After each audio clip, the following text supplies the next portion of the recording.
Hello and good evening, everyone. Welcome to this week's new episode of Primetime Gaming with Mr. Boomstick and Friends. And of course, I am your host, Mr. Boomstick XL. And we have, my God, we have an action-packed show for you tonight. We have some hard-hitting topics. I think most of them are going to be real thought-provoking talk. If you are here for big opinions, let me just welcome you to the party because you're going to get them. We have a panel that is packed with talent. Of course, before we get into what we're talking about, let's get into the introductions. And let me first start off with rookie sensation.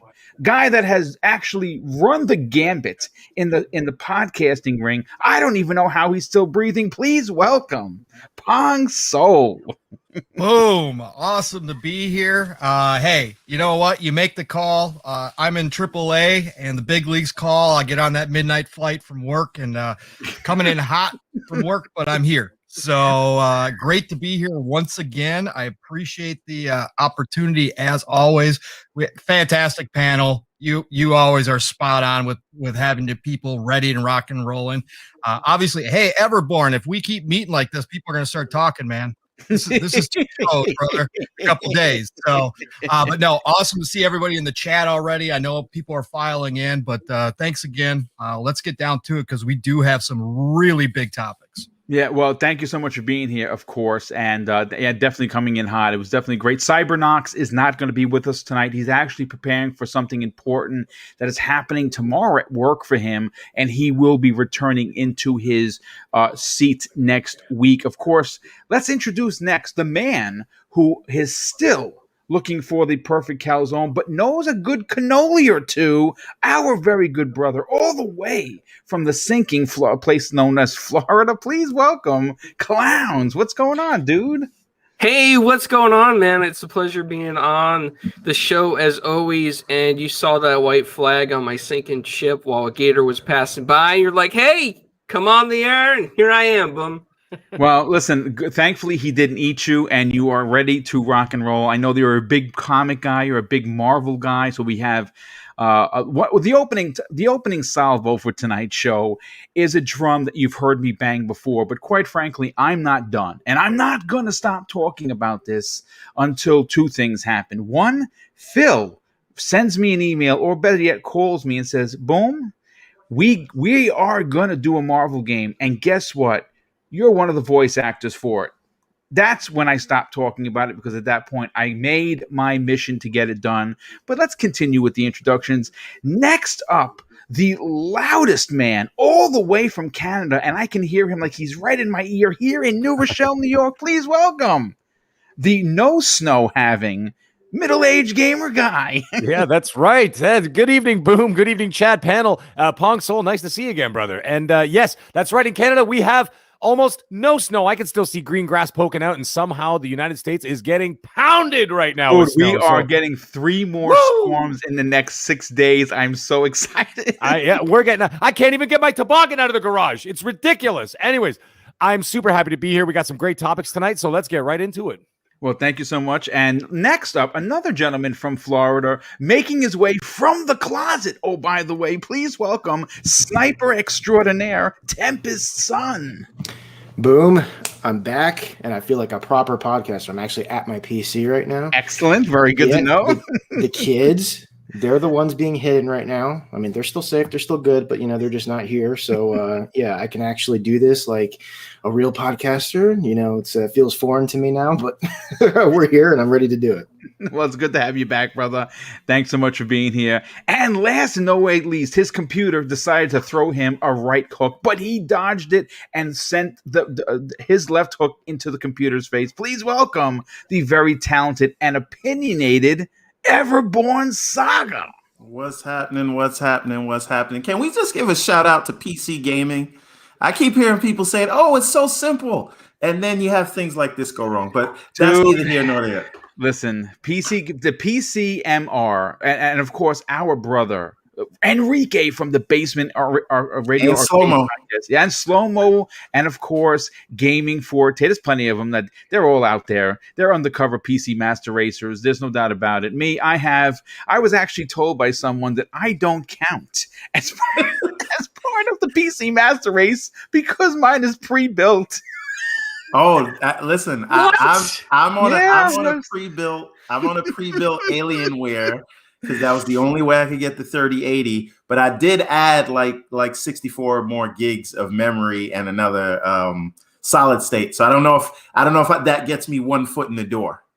Listen, I don't care about being in the door. All I know is that now with the PC that Mrs. Boomstick picked up, but with no help, by the way, the work I have been able to do for the show, as you can tell, has been really stepped up. I mean, obviously, you see, I'm running 60 frames per second, Division 2 for you. We got Dirt on the back end. I was able to get my hands on not one but two HD 60Ss from Elgato. I'm recording. I'm recording stuff on the PlayStation 5 and, of course, the Xbox Series X, and I'm running everything crazy on this computer, and it's handling like a champ. But we're not here to talk about PC. We're not.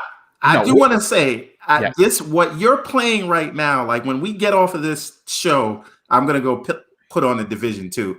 Dude, it's amazing. So good. It runs so incredibly fast. Like, I can't believe I used to play in 30. Like, I haven't played Destiny 2 yet. And I know that people are like, what are you talking about? I love Destiny, and I have not played it since it became 60 frames per second. I definitely got to jump into that because I'm afraid that once I get into these games that suck your soul, I'll never get out. So I know we got to go, but that happened to me this weekend. I started playing No Man's Sky for the first time. And I was into it, and then I realized it was like 4 hours later, and I didn't want to stop, and I turned it off and uninstalled it because that would be it. I'd have no productivity on anything. I need a game with an ending. Yes, I can't do this like play forever stuff. It's too much other things to do. But anyway.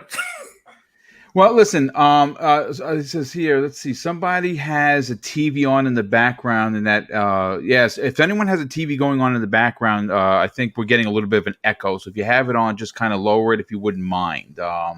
But let's get into why we're here. Folks, listen, here's the thing. For topic number one, this is one that we decided that was, I brought it to the attention of the panel through our DM. And look, here's the thing.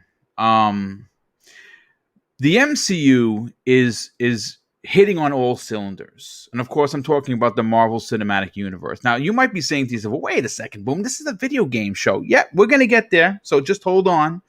This past Friday, we had an unbelievable revelation for WandaVision, right? We got a huge X-Men character from the Fox universe now in the MCU. And then, of course, during the Super Bowl, we got an amazing trailer, which I watched about 100 times, for Falcon and the Winter Soldier. And obviously, look, the thing is this. I bring this up because my question to the community, and I know obviously we're waiting for people to file in, but I'm going to ask it again later on during the topic, is, does Xbox have a Marvel problem? And my answer is they absolutely do. And I say that with respect to Phil and Matt Booty and the entire team at Redmond. But I think that they're just not reading the tea leaves correctly. And I say that because, listen, from a podcaster who has no ties to Microsoft outside of knowing a few people in there, and obviously I've worked with them last year, I think it's safe to say that the track for Marvel is skyrocketing high right now. The trend for the MCU is going to go up, and just to give the audience where I'm going with this. If you look at how important pop culture is when you talk about TV and film and video games, they all kind of go hand in hand. Maybe all the parts don't fit perfectly, but they all go hand in hand.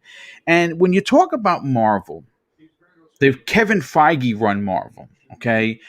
in the next year or two, we're talking about from 2021, which of course is right now, to 2022, you have obviously WandaVision. You have Falcon and the Winter Soldier. You got She-Hulk. You got Miss Marvel. You got Moon Knight. You got Loki, Black Widow, Shang-Chi, The Eternals, Spider-Man 3, Doctor Strange in the Multiverse of Madness, Thor: Love and Thunder, Black Panther 2, Captain Marvel 2, Ant-Man and the Wasp, Quantumania, and of course Secret Invasion. Now, where does this equate to games? Well, quite frankly, where it equates to games and where I think, and I'm going to, like I said, I'm going to continue beating this drum, is where I think Xbox, or more specifically Microsoft, is making a mistake, is the head of Marvel Entertainment for electronic games put out a press release inviting the gaming space to come build worlds and play in our world, right? So it was thrown out there that if you want to license out a character and make a game, the doors are open. The gates have been knocked down, and we're going to allow you to play in our world, right? So the question comes is, what is Phil Spencer waiting for? Like, I'm under the impression that 20 million of Spider-Man 2018 and over 5 million now reported of Miles Morales tells me that 2 games have equated 23 million copies sold between the PlayStation 4 and the PlayStation 5. If that doesn't just, punch you in the face as an executive for Microsoft that says, hey, you know what, maybe we should kind of read the tea leaves a little bit better and see what we can get as an exclusive.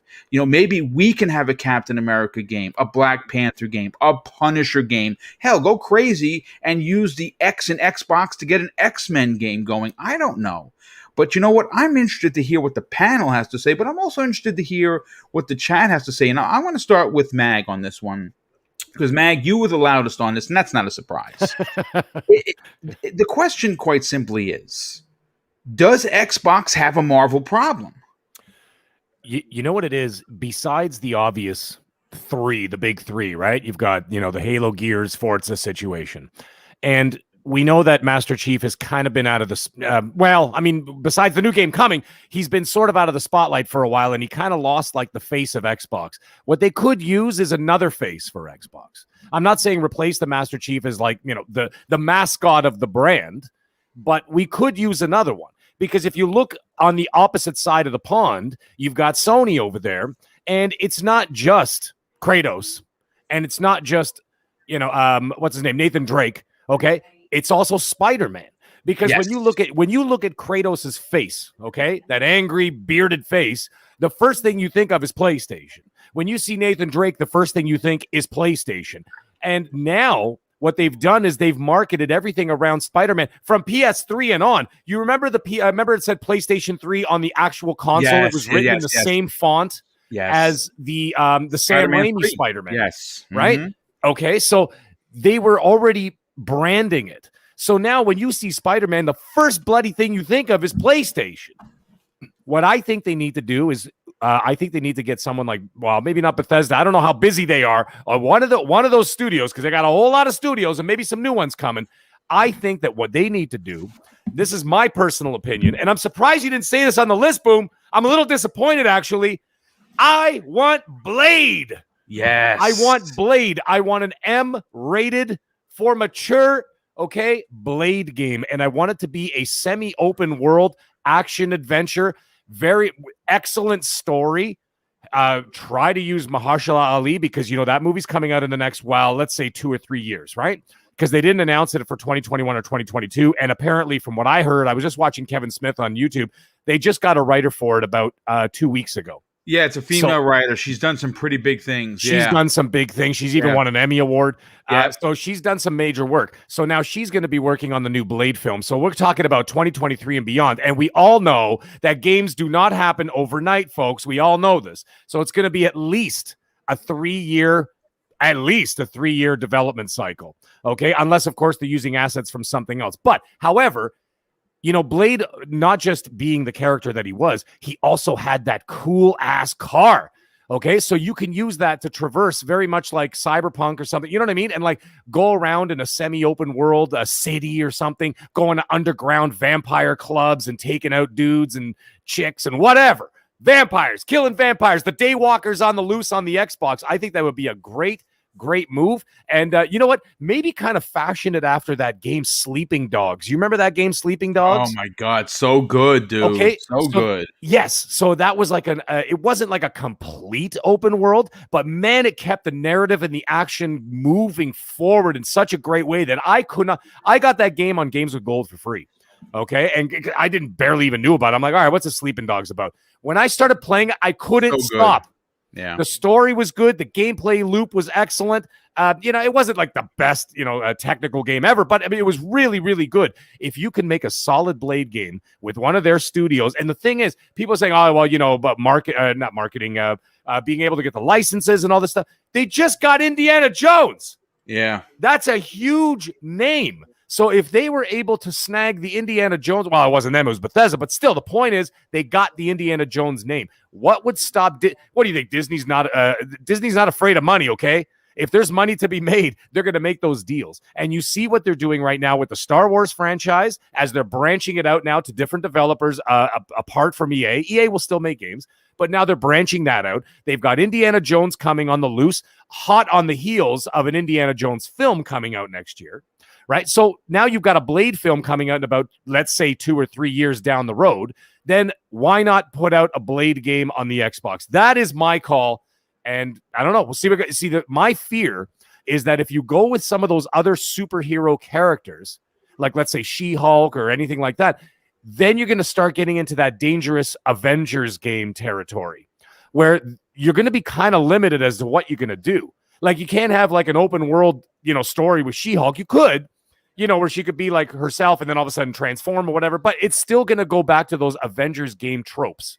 And that's you bring up a great point. You bring up a fantastic point, like the Avengers. And that's actually a question I'm gonna bring to our guest, Pong So, but I'll let you continue your point. Oh no, that just basically, I just want them to avoid the Avengers situation. Now, it wasn't like I enjoyed the story, but once the story was done, I played about an hour after that, and it just died. It's the same. It's the same robots. It's the same missions. It was I was just like, it really was. It was very samey. That's the problem. Yeah, I didn't enjoy it after that, and I have not picked it up since. I mean, I finished the story. I played an hour afterwards. I did like maybe 2 missions, and I didn't touch it ever again. I don't want that to be the case. So that's what I'm hoping for. That's my personal opinion. I think that they should move with Blade. Yeah, and that's a strong pick. I'm hoping that what we eventually see, and this is I'm pulling something out of the rabbit's hat. I don't even know how many people actually know what I'm talking about. I would love to see them eventually build towards the Midnight Suns. Ooh. And if you're not sure who they are, the Midnight Suns are a team of dark heroes that include Moon Knight, Blade, Ghost Rider, and the Punisher. Every now and again, you had Werewolf by Night was a part of that crew. But yeah, that would be a dope story. Pong So, let's bring you into the conversation. And again, I ask you the question: does Xbox have a Marvel problem? And here's another question to it that of course was brought up by a Mag. Could what happened with the Avengers scare off Microsoft from taking a chance on a Marvel game? So do they have a Marvel problem? I don't always agree with companies chasing trends per se to try to cash in, right? Sometimes you're going to lose out, and we kind of saw that with Avengers. If you don't do it right, if you don't treat the product right, whatever you're doing.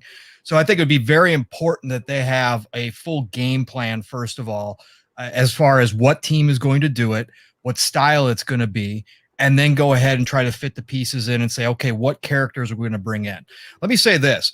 Mag's idea of Blade it was incredible, actually, because I had kind of forgotten about Blade myself when I was thinking through this.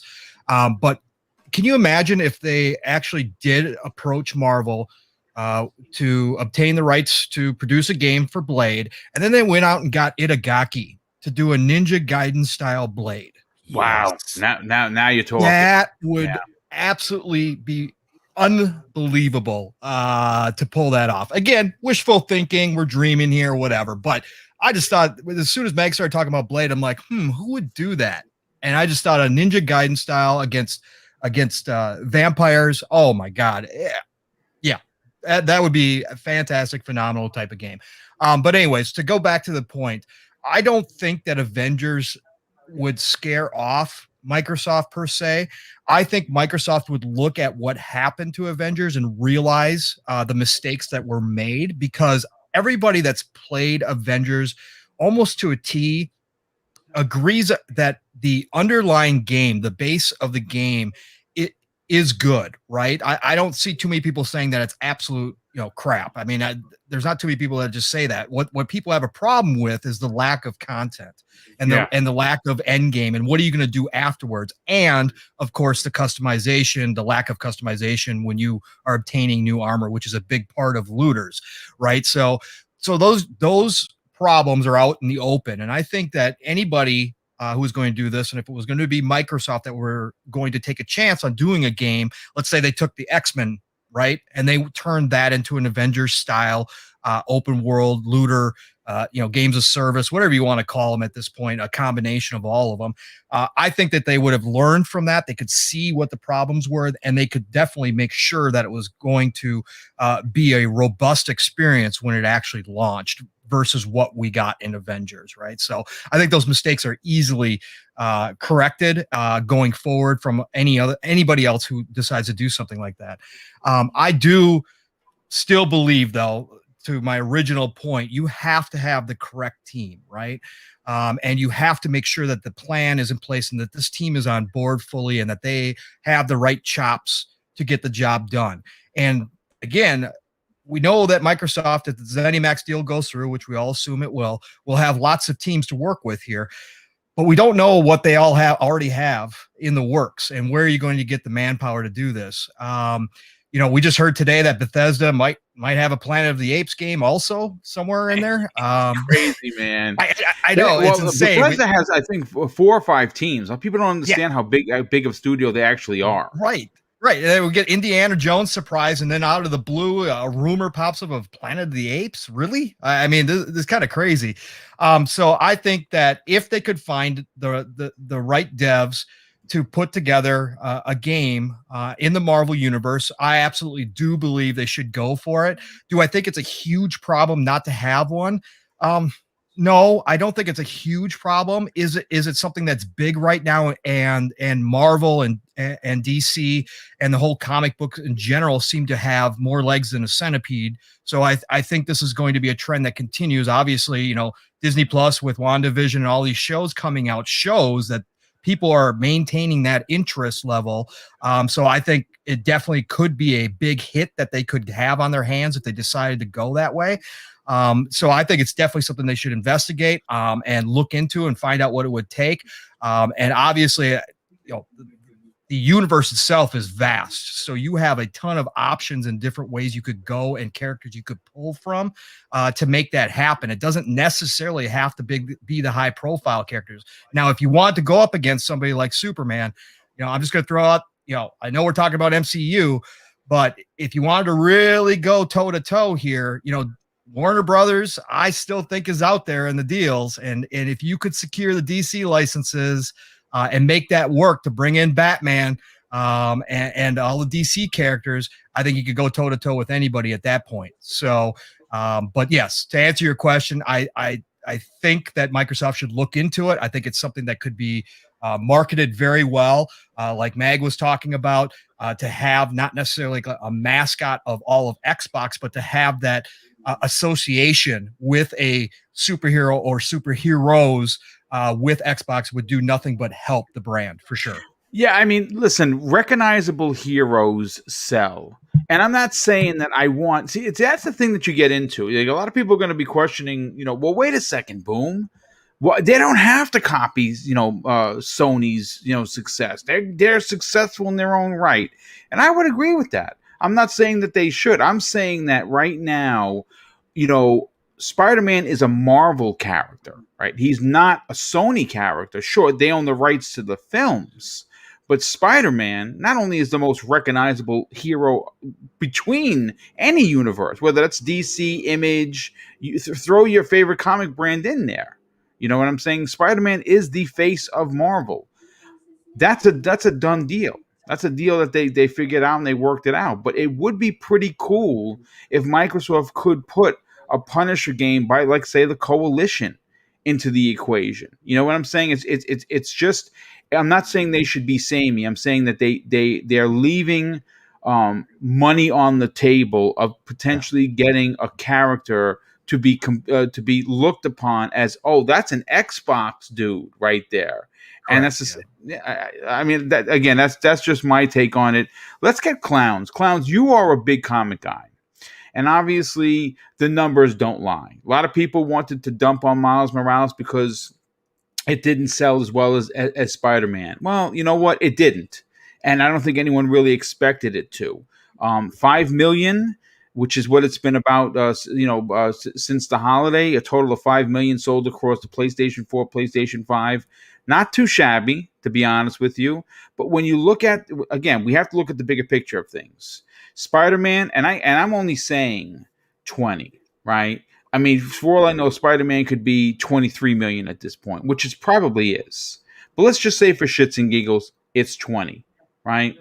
You take Spider-Man 2018, you take Miles Morales, and you got 25 million copies sold of 2 games. That's something you can just not ignore. Does Microsoft have a Marvel problem, and should they address it? First off, I just want to make sure when I'm speaking, you guys can hear me okay? Yep, just fine. Okay, no echoes, right? No. Okay. So, do I think that Microsoft has a Marvel problem? I do.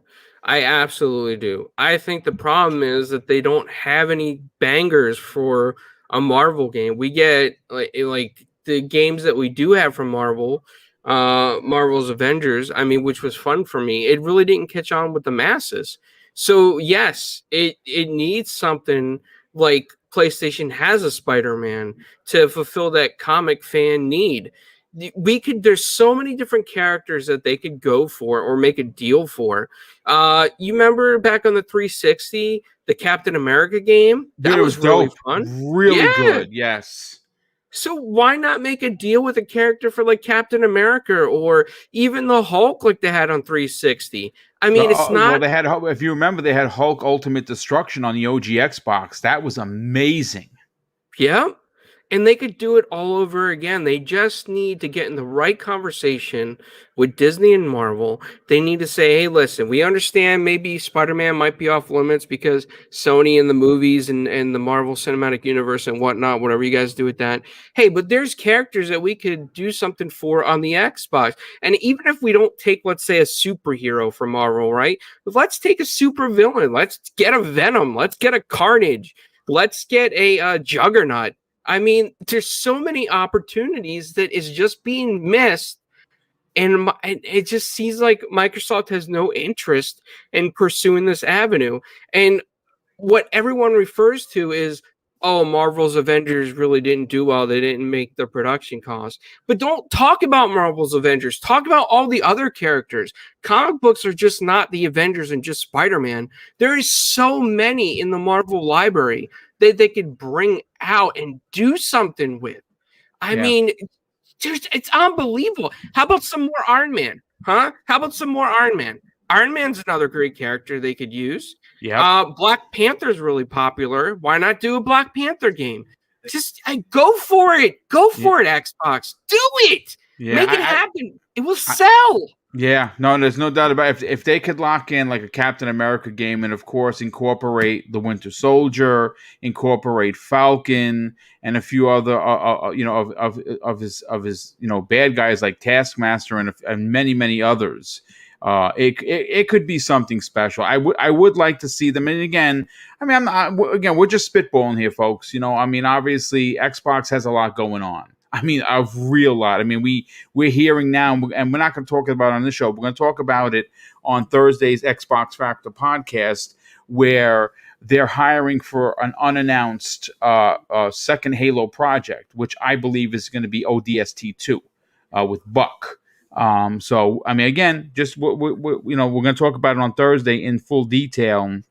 But let's bring in Everborn Saga here. Everborn, for you, does Xbox have a Marvel problem? I mean, is this something that they should look into, or is trend chasing something that could be bad for Microsoft? I don't think Xbox has a Marvel problem. I think Marvel has an Xbox problem. Right. If I'm being honest here. So, but more seriously, I think Spider-Man, looking at Spider-Man is sort of like, making the rule by the exception, in that I think there had to be the stars had to align in a certain way for us to get what we got with Spider-Man, right? Because Insomniac had I feel like they took what they had, the foundation they built from what's the name of that game? Sunset Overdrive, that traversal around the city. And they took that and built on that and gave us Spider-Man. And, Sony was in a tizzy, or in negotiations, I should say, with Marvel for them to even give them those rights exclusively. And Sony is a movie studio, so that they probably had scripts just hanging around for Spider-Man, and that's why the story was so good. So when you mix all those things together, you get a once in a generation thing like a Spider-Man. That said, I think that I don't know how amenable, outside of Spider-Man, amenable Marvel would be with an exclusive deal like that. Now, maybe they don't care, right? You pay the licensing fee and you get it. And if it's a less popular character, go ahead. We've mentioned X-Men, but there are other avenues there. We could maybe a Hulk game, green, Xbox Hulk green. But but more seriously, for me, what I'd like to see, if they were going to do a Marvel game, would be the Fantastic Four, the first family of comics.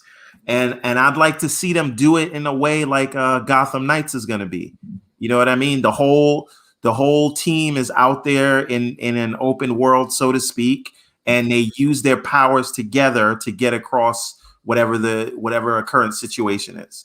I think when you're doing a superhero game, I think open world is the way to go, less so than sort of this game as a service thing. I think that Avengers failed because it didn't know what it wanted to be.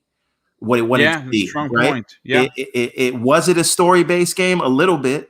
And then they complicated it with all sort of ridiculous game mechanics, none of which made sense, only so that it could be considered as a game as a service. Let's add all this unnecessary complexity that will get in the way of us, of the player playing a good single player experience. And if they wanted it to be open world, or a game as a service, then they should have made it open world. You have to, you can't be everything to everyone. And I think that's what Avengers suffered from. So really the key here to any game, why I don't think Xbox specifically has a Marvel problem, just getting the IP or the license to a hero is not enough. We would need to know which one of Microsoft's 23 studios would be making this game, what's the premise, and how are they going to attack it? Because if they do it in another way where it's sort of, high production cost, high production value, but ultimately it's nothing after you run through the story, then what was the purpose, right? And I'm not saying that if Avengers was a one and done game, a lot more people would have been for it, right? And I think they need those stars to align before they say that we're gonna, pick up an IP like this. Now, the reason I say Marvel has an Xbox problem I'm pretty sure if there's some money to be made on Marvel's part, and Xbox would put their top talent and resources towards making a game because it was exclusive to the ecosystem, I think Marvel should be going to Sony and not really the other way around. Because Marvel should be going to Xbox and not the other way around. Because if they made a high quality game, regardless of whether it was a superhero or not, or you just made up your own superhero, it would sell 20 million copies. Yeah. Right. So,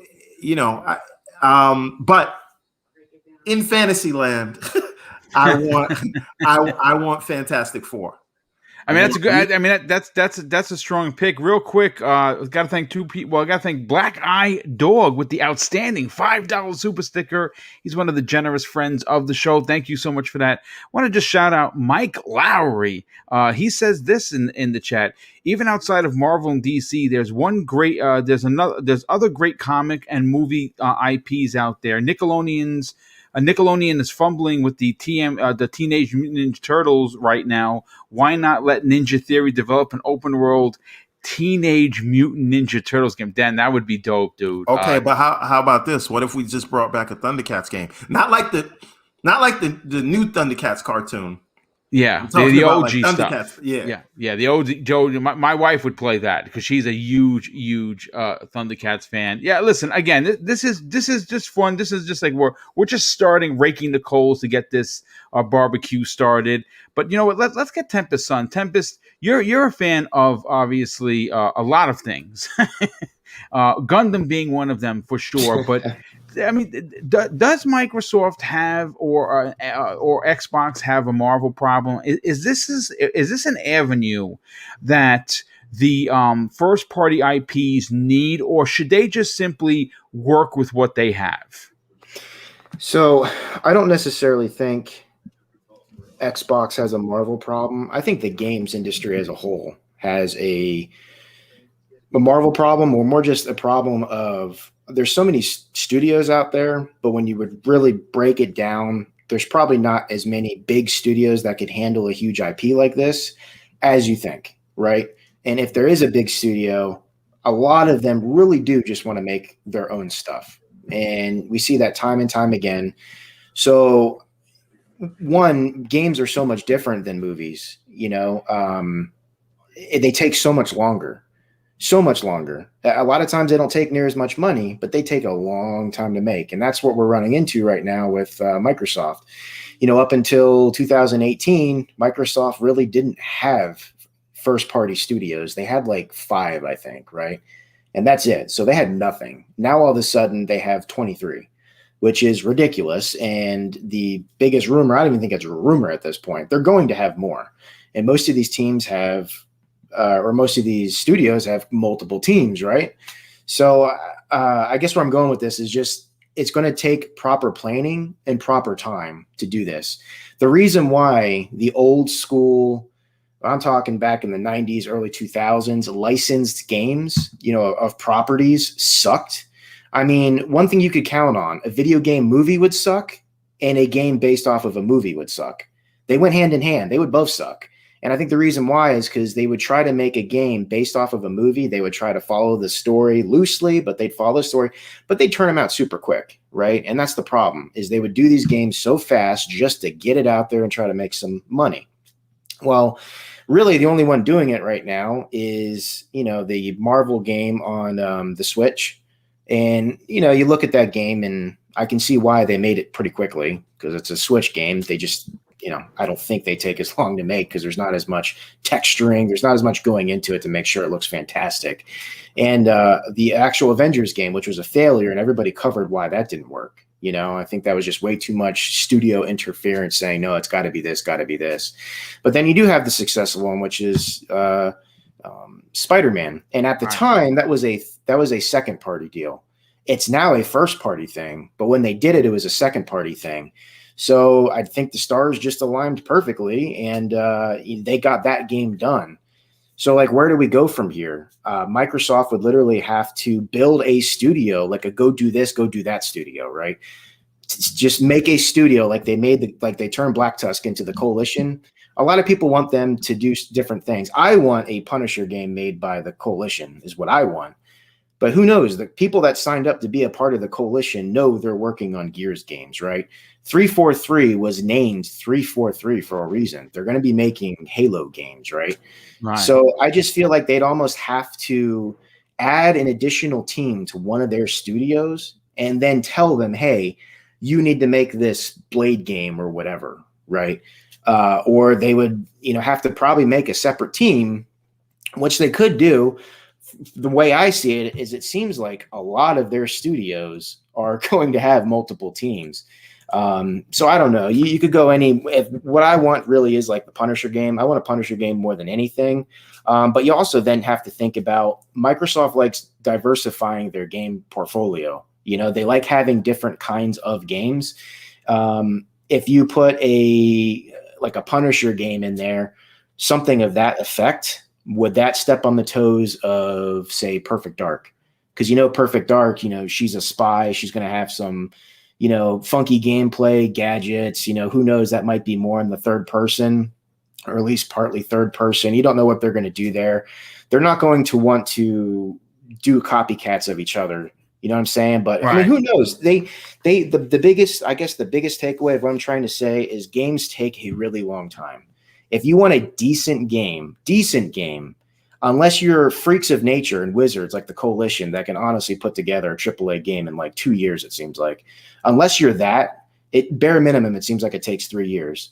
Microsoft started forming these studios in 2018. So if the COOF didn't happen or, COVID, whatever, technically speaking, we'd be getting a game this year if they started in 2018. So it might be a while, and we don't know what they have in the works. Like I know Arcane Studio, which is a ridiculously talented studio, is working on something that nobody knows what it is. They've had something cooking. Machine Games, I don't know how long they've been working on it, but out of nowhere, Machine Games, who is only known for Wolfenstein, they got Indiana Jones, right? Yeah, go figure. Yeah. Yeah. So Great you point. really don't know what's already in the works. I tell you what, if there isn't anything in the works, shows like this, people on Twitter, whatever, but especially like podcasts like this and stuff, asking for it, Phil and the team do listen. So we should keep asking if it's something we really, really want. I don't think Marvel is going to turn down Xbox. I just don't see that happening. These companies love money, right? Yes, they do. And everybody else has said it already. Especially if you attach a big name to it, it's going to sell, especially if it's a good game. Like, my goodness, like right now, if they were to make a game, an Iron Man game, a Hulk game, how about a Deadpool game? Deadpool. I mean, the list goes on, dude. I mean, on and on. Or just an X-Men game that tried to do what the Avengers did recently, but just better. I mean, could you imagine flying around as Storm or just busting through walls as like Colossus or fighting the Juggernaut? I mean, imagine that fight, right? You could go on and on. There's so many things they could do that would just make tons and tons of money. But it's just got to take proper planning and time. I think that's the biggest issue. These aren't movies. You can't turn them out in a summer. You can't fast track these things. Right. So, yeah. I mean, listen, again, this was a fun way to open up the show. Again, I'm going to keep talking about this, maybe not obviously in the next month or so, but I'm going to keep banging this drum because obviously I'm a big fan of Marvel. I'm a big fan of what Insomniac has done with Spider-Man. And I would, of course, love to see, Xbox take a stab at someone like a Moon Knight, or a Punisher, or a Ghost Rider, or Blade, or name your hero and throw it in there. But I do want to move on to topic number 2, and this one I feel like we're going to be here for a while. And of course, I've been advertising this. I do my own advertising. Remember, this is a one-man show, folks. I do all the writing, I do all the work, and it's fine because I quite frankly, I truly enjoy it. But I definitely want to go right into the big topic of the at least I think of the evening, and that of course is the Race to 10 million consoles sold. Now, look, the number of consoles sold for both Microsoft and Sony are out. The numbers are where I think a lot of us expected them to be, considering that COVID is a thing. Tempest Sun, we're going to go right to you immediately on this because you were the one that came to me with this story, and you're like, I think we got something here, boom. So you're gonna lead off today, and right now the numbers are in. Currently, the PlayStation 5 has shipped and sold 4.5 million consoles, whereas the Xbox Series X and S is 1 million consoles behind at 3.5 million consoles. Now, there is a reason for the disparity of 1 million. It's not simply because people are buying more PlayStations. It's not. It's simply because Xbox waited for the proper RDNA 2 chipset to be made where Sony did not. The real question here, and I think, and that's where I'm going to go right to Tempest Sun, because he brought up a good point. Shouldn't, with the lead that Sony had on Xbox, and they had quite a bit of a lead in production, they should have more than 1 million consoles over the of the Xbox, or more so Microsoft shipped and sold. So the question that really comes to mind is Sony holding back production of the PlayStation 5s? Because we know for a fact, and this is confirmed, folks, Sony has confirmed that they are losing money on every console sold. That's a fact, folks. That is not my opinion. That is not a suggestion. That is absolute 100% fact. Every PlayStation 5 they sell, they lose money. And I don't know what the deal is with Xbox. I would imagine that they are making these and they're potentially breaking even, but they're definitely making money on the Series S. Now, Tempest, when you came to me with this story, I thought it was thought provoking, and I thought it would be a great topic for tonight. But what are your takes on this? Obviously, one of the biggest, and I say race to 10 million, and I say that.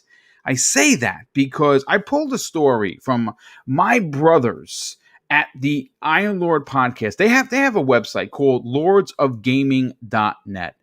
And if you're not going over there, then you're missing out on some quality writing. Simply because they don't do trend writing. They don't do clickbait writing at that site. If you want like really strong opinions with hashtag facts, you owe it to yourself to head over to lordsofgaming.net. Now, this story that I pulled was written by Eugene Schaffmeyer, and he pulled a quote that I thought was very interesting from Peter Moore. Obviously, he's a former Xbox executive, and he had sat down with analyst Michael Pachter and Game Awards founder and producer Jeff Keighley, and this is what he had to say, and this is really the crux of the conversation for tonight. Here was his statement. He says, "We're going through what both companies are going through right now, which is how much can we afford to lose in the first 12 to 18 months? What is our attach rate of software to hardware? What is the revenue we can drive through services? What are we willing to do in year 1, 2, and 3 to hit 10 million units sold?" Always remember, first company to 10 million wins the generation. Now, I'm going to be honest with you. Peter Moore knows way more than I do. But I think that theory has changed. And I think Microsoft has changed that conversation because they're not interested in only selling you units. Like I think it's safe to assume that PlayStation is probably going to hit the 10 million first. But does that mean they win the generation? Well, no, I don't necessarily think so. I think with Microsoft's ideology of giving players the ability to play on your box, if you want, either of the two, on your cell phone, your tablet, your TVs in mid-2021, on your pewter, wherever you want to play, on your refrigerator, potentially on your stove. Hell, you can even probably play in in your bathroom. Wherever you're going to play, they're giving you the ability to do so, and they don't care. I mean, of course, they want to sell their consoles. But they want to sell you the services. What are your thoughts on this, Tempest Sun? I just thought it was really, really, really interesting. I figured if my thought process was if PS5 was at 4.5 million, I was expecting Xbox to be at like 2 or 1.8 or something. And there's a reason for it. And Xbox had to have started making their boxes much later, like much later. One, the SDKs weren't ready. The developers didn't have the proper tools because they just weren't ready yet. Microsoft waited. And it's not like what they waited for was just pure software. These things had to be on the chip. You know, they couldn't make a chip pre-hand and get it ready, so to speak, for like the future tools and stuff like that. AMD just wasn't ready. And, I don't know if I would assume that PlayStation didn't purposefully just choose to leave off these crucial features from the real RDNA 2, the stuff that the Xbox Series X has, like a direct ML and stuff like that I think is going to be a serious game changer later on in the generation. I think they just wanted to get their stuff out there sooner. So what shocks me is if they had so much more time and they only produced 1 million more units, I think this actually goes to some of those rumors. Remember, we heard like a few months of rumors that Xbox was spending more money to ensure that their chips got made. There was a rumor that Xbox was like doubling the amount of chips being made as opposed to Sony.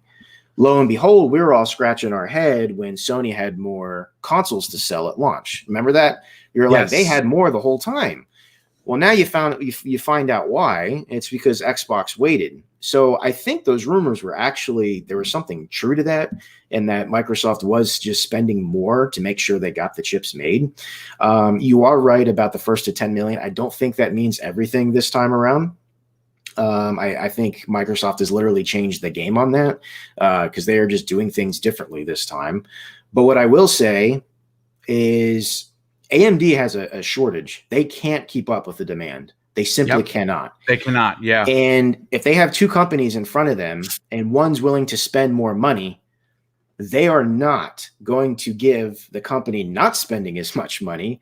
I don't know what the word for it would be, but they're not going to let them jump in front of line, right? They're going to give whoever's giving them more money, I guess, priority. Well, we actually heard that Microsoft paid extra money to get more to get the chips done. Yeah, I mean, Phil even made a comment in a recent interview, like he was on the phone with Lisa Su. I think that's her name, Lisa Su, that the head at AMD. Yeah. He was on the phone with her, like, how do we get more chips made? That was his question. How do we do this? So, who knows? There might be a scenario where, even though I really truly don't think it means everything this time, Microsoft might be the first, because if they're the first to 10 million, it'll probably just be due to the fact that they paid and made sure they have more consoles made. Every console being made right now is getting sold. It's not a question of when it's going to sell. It's just a question of the when minute it's going to be made. Any of these consoles hit the mark, hit the stores, they're gone. They're gone. Exactly, they're gone. So, I don't know if I'm not a math magician here. I don't know all the secrets or whatever. Just thinking about it with common sense, if Microsoft started making their consoles after the fact, like well after the fact, and they're only 1 million behind, I don't know, man. I mean, plus, they were the top seller in the UK. I don't know how big of a market South Africa is. That seems very, very specific, but they led console sales there. So I don't know. Who knows? I'll tell you what, if next month we find out that Xbox won in sales in other regions, then I think that'll be a no-brainer. They're just paying to have more consoles built. That's the way I'll take it anyway. So, it's very, very interesting. And I honestly thought Microsoft would be way lower on how many they sold. The 3.5 million out the gate they're really strong. Yeah. Apple 100%. Eagles fan 76 drops a very generous $5 super chat and says, difference is Xbox loses money on every console, but they have Game Pass, and as long as they Xbox trends sell and subs go up, PS doesn't have that. It hurts more. That's a great point, and I think that when you factor in that there are, they reported that they surpassed 18 million subs for active subs for Xbox Game Pass. That's pretty impressive, and I would like to think that it, based on, Brad Sams came up with a number that as of May of 2020, every month afterwards, Microsoft had 1 million subs per month. So if we're already into February. If they get 11 more million on top of the reported 18, they could logistically potentially be close to 30 million subs by the end of this year. That would be freaking insane. And obviously, once these first-party AAA bangers start rolling in, when you start getting the Perfect Darks and the Halo Infinites and the Hellblade 2s in Game Pass, along with all of the other stuff that's going to come in there, people are going to be, even Sony folks. I said this before, and I'm going to sound like a broken record, folks. This is going to be the one generation you're going to see a difference from last generation. You're going to have more dual console owners, meaning not switching PlayStation and switching Nintendo. I'm switching Xbox. I think you're going to have more Xbox Series S, especially if you're a PlayStation guy or gal. If there's going to come a point where the games are so good that even if you are a die-hard, I'm talking like you cut yourself and you're bleeding blue like an alien, you're going to have to be like, yeah, I got to get an S because Xbox Game Pass it's just too much. It's too good. Yeah, quick point, Boom. Remember, because this is what everybody likes to mock Xbox on. They sold 3.5 million of their brand new consoles without any first-party software. There you go. None. I mean, the second Halo drops, but we haven't even seen a single Bethesda or ZeniMax Studios game. I mean, if the ZeniMax or ZeniMax games are exclusive, dude, I mean, they're going to be. That's yeah, I think that's like a 98% chance they are, but I can't even imagine what's going to happen with Game Pass and console sales when Starfield gets announced or Elder Scrolls 6 comes out. I just can't even. It's ridiculous. It's crazy. Yeah, absolutely. Let's bring Pong Soul into the question. Obviously, our special guest of the evening, Pong Soul. Listen, the race to 10 million is a great talking piece, but I think that it's a less relevant talking piece in 2021 than ever before. And I brought it up because obviously, again, the old adage is you hit 10 million, you win the generation. Again, I don't think that's in fact going to be the case. And even if Microsoft were to hit it first, I don't think you just you declare them the victor. I think there's going to be a lot of things, a lot of factors for what this generation turns out to. I am going to tell you, though, that I do not think it's going to be a mirrored image from last generation. I don't see Sony dwarfing Microsoft the way that they did for a lot of reasons. But what are your thoughts on the potential, the actual numbers, 4.5 versus 3.5? And do you think for a second that Sony is somehow throttling the production of the PlayStation 5 because, quite frankly, they are losing money and they just don't have the software attachment to go with the ratios that we talked about? So to answer your first question, Boom, as far as the numbers that came out, yeah, they were absolutely surprising to me, especially actually on both sides. I won't even say just the Microsoft side, because we've been hearing about these shortages for so long. I did not expect them to even have these type of numbers available at this point. I think I read or heard that both consoles are still on the same pace as last gen, which is surprising. due to the shortages, because last gen neither one of them had that problem, right?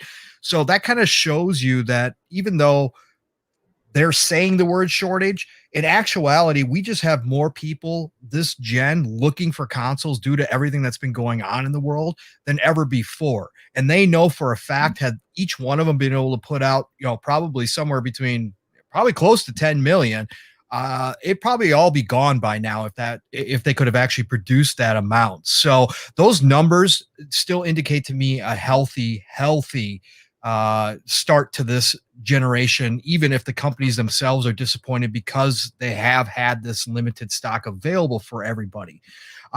So it's great to see Microsoft hanging so close. I think these numbers indicate a couple of different things, and I think it's a combination. So we'll kind of get into your second question here, as far as if Sony is purposely, not manufacturing as many as they could.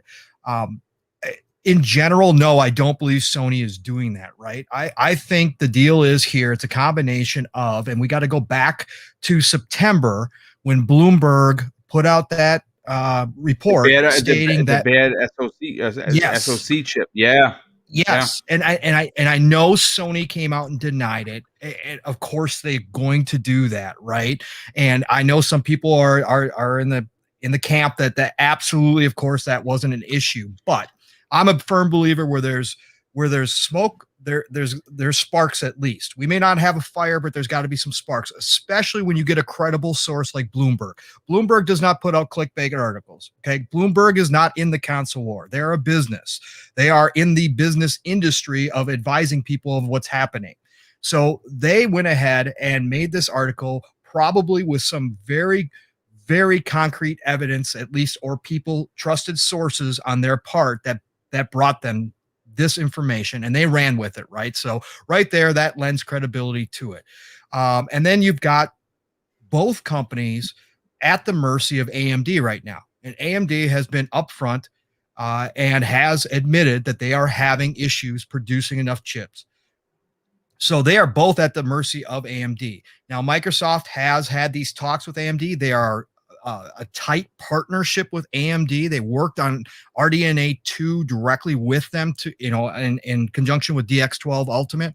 So that partnership was already formed. And if they did go to them and say, hey, we're willing to pay a little bit extra to make us a priority, I certainly think that probably did happen. I mean, why wouldn't you if you were AMD? This is one of your good partners that you've worked together on for years and years with these guys. They helped you develop what you're currently pushing for your PC market, and it's actually brought your company back into the limelight again in your competition with NVIDIA.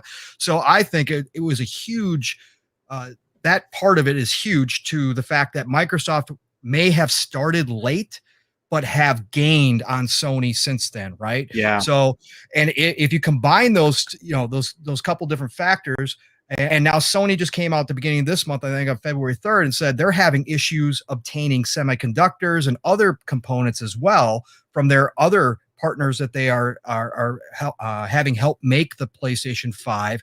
So I think all those factors kind of played into why we see these numbers so close together, right? So I think all of that is just kind of gotten to this point where this mix has brought us to this point right now. So I don't think Sony is purposely. What I will say is, if Sony is purposely not manufacturing the amount of consoles that they normally would, it is on the digital editions, right? Those digital editions, they're selling at even a bigger loss than the disc-based version. So do I believe initially, especially with the launch, that they held the stock numbers down from the digital editions? They didn't produce hardly. I think it was almost like 1 in 10 almost. I think were digital editions. Some people were estimating. I definitely think they did that because they are taking a much bigger loss on that. But overall, the numbers are huge. I think AMD is the biggest issue right now. And I do believe that on Sony's side specifically, there is a higher fail rate. And, I think that combination means that Xbox has a real opportunity coming into holiday 2021 Now we're going to go underneath the assumption that all these manufacturing problems are going to be wrapped up sometime late summer, right? And by holiday 2021, the stores, the online stores, the brick and mortar stores, everybody's going to have enough consoles from both parties supplied so that people can just walk in or can just go online and order those. I think at that point, with Microsoft having, we're not talking about this, but Halo coming out and maybe another possibly big game, I believe it's Starfield coming out. I think they could make a real push and actually overtake Sony at that point. And I believe that, like you said, this is not going to be a mirror of what happened last generation. Microsoft does have a lot of momentum going that they had lost immediately back in 2013. They've got a lot more momentum going right now, and I think they're going to carry that forward through this generation with Game Pass and all these studios they got pumping out content. And thinking of the 10 million mark, it is an old way of thinking at this point. Does it still have relevance? Yeah, I believe it still has relevance, but I don't believe it's as important as it used to be. I think the analytics part of this has changed completely, in large part due to Microsoft changing the entire game. And I think engagement, that key word we keep hearing from a lot of different industries, engagement is the new marker that this generation is going to be judged by at the end of the day, because Microsoft, that's what they're going for with Game Pass. That's what Netflix has done with their model. And Microsoft is definitely, gearing Game Pass towards that same type model. And so that engagement number is going to be the big thing. How long people are staying in your ecosystem? How long are they playing the games that are in your ecosystem? Those are the numbers that are going to matter at the end of the day, because those do translate into dollars, with extra spending, with DLC, with all that stuff that comes with it. That's where the real winner is going to be determined. Yeah, no, I mean, fantastic points, dude. Completely knocked it out of the park, as always. Before we get to Mag, CYV Studios with the outstanding $2 super chat says, hello, panel. Xbox is on fire, not stopping anytime soon. Yeah, I agree. I think that they are doing some really big work over there. Mag, let's get you in on the conversation. Look, there's a lot to break down here. When you look at the confirmed numbers, a lot of people, including myself, did not expect Microsoft to be as close to Sony as they are, for a lot of reasons. We know that they got into the game very, very late, waiting for the proper RDNA 2 chipset, and that production I thought would have cost them sales. It turns out that they are spending the extra money to get these consoles made.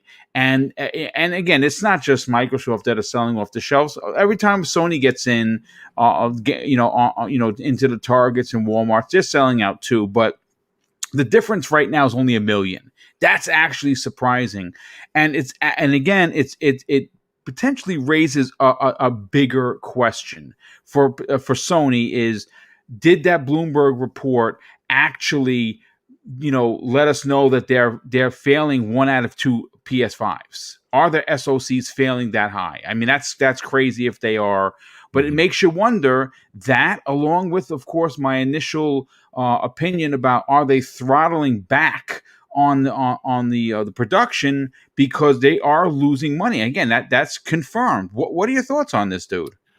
You know what? First of all, I got to say, I'm glad I'm not one of the 1 of 2s that's failing so far. So no, mine only shut down once, thank God. Oh yeah, I'm not going to say anything. I'm just going to keep my mouth shut. However, this is a tough question, Boom. Because I don't trust Sony. I'm famous for not trusting them. Yeah, you always do say that. I love PlayStation, hate Sony, right? And they have always had this smoke and mirrors kind of situation from the PS3 and on, from my personal opinion. PS1 and PS2, maybe a little bit of rose-colored glasses looking back. However, from PS3 and on, there was a whole lot of smoke and mirrors coming from these guys. I think Pong Soul actually said it best when he's thinking that maybe it was the digital consoles that they were maybe throttling back a little bit because they are losing more on those. And first of all, I don't get why, because you actually have less components in there than you would the disk drive, right? So I don't get it, but either way, doesn't matter. I would believe it 100%. Like if someone came up to me and told me that, say, yeah, they're doing this, I wouldn't even look it up. I would just believe them. And that's something that a company should never be proud of, is the fact that I don't believe you when you say you're not doing something. That's always a bad look. Now, to move on from that, the race to 10 million. What can I say that the other panel members haven't said already? But however, Microsoft did change the game, and I think that what they're doing is that in terms of the engagement, they're going to be a generation ahead.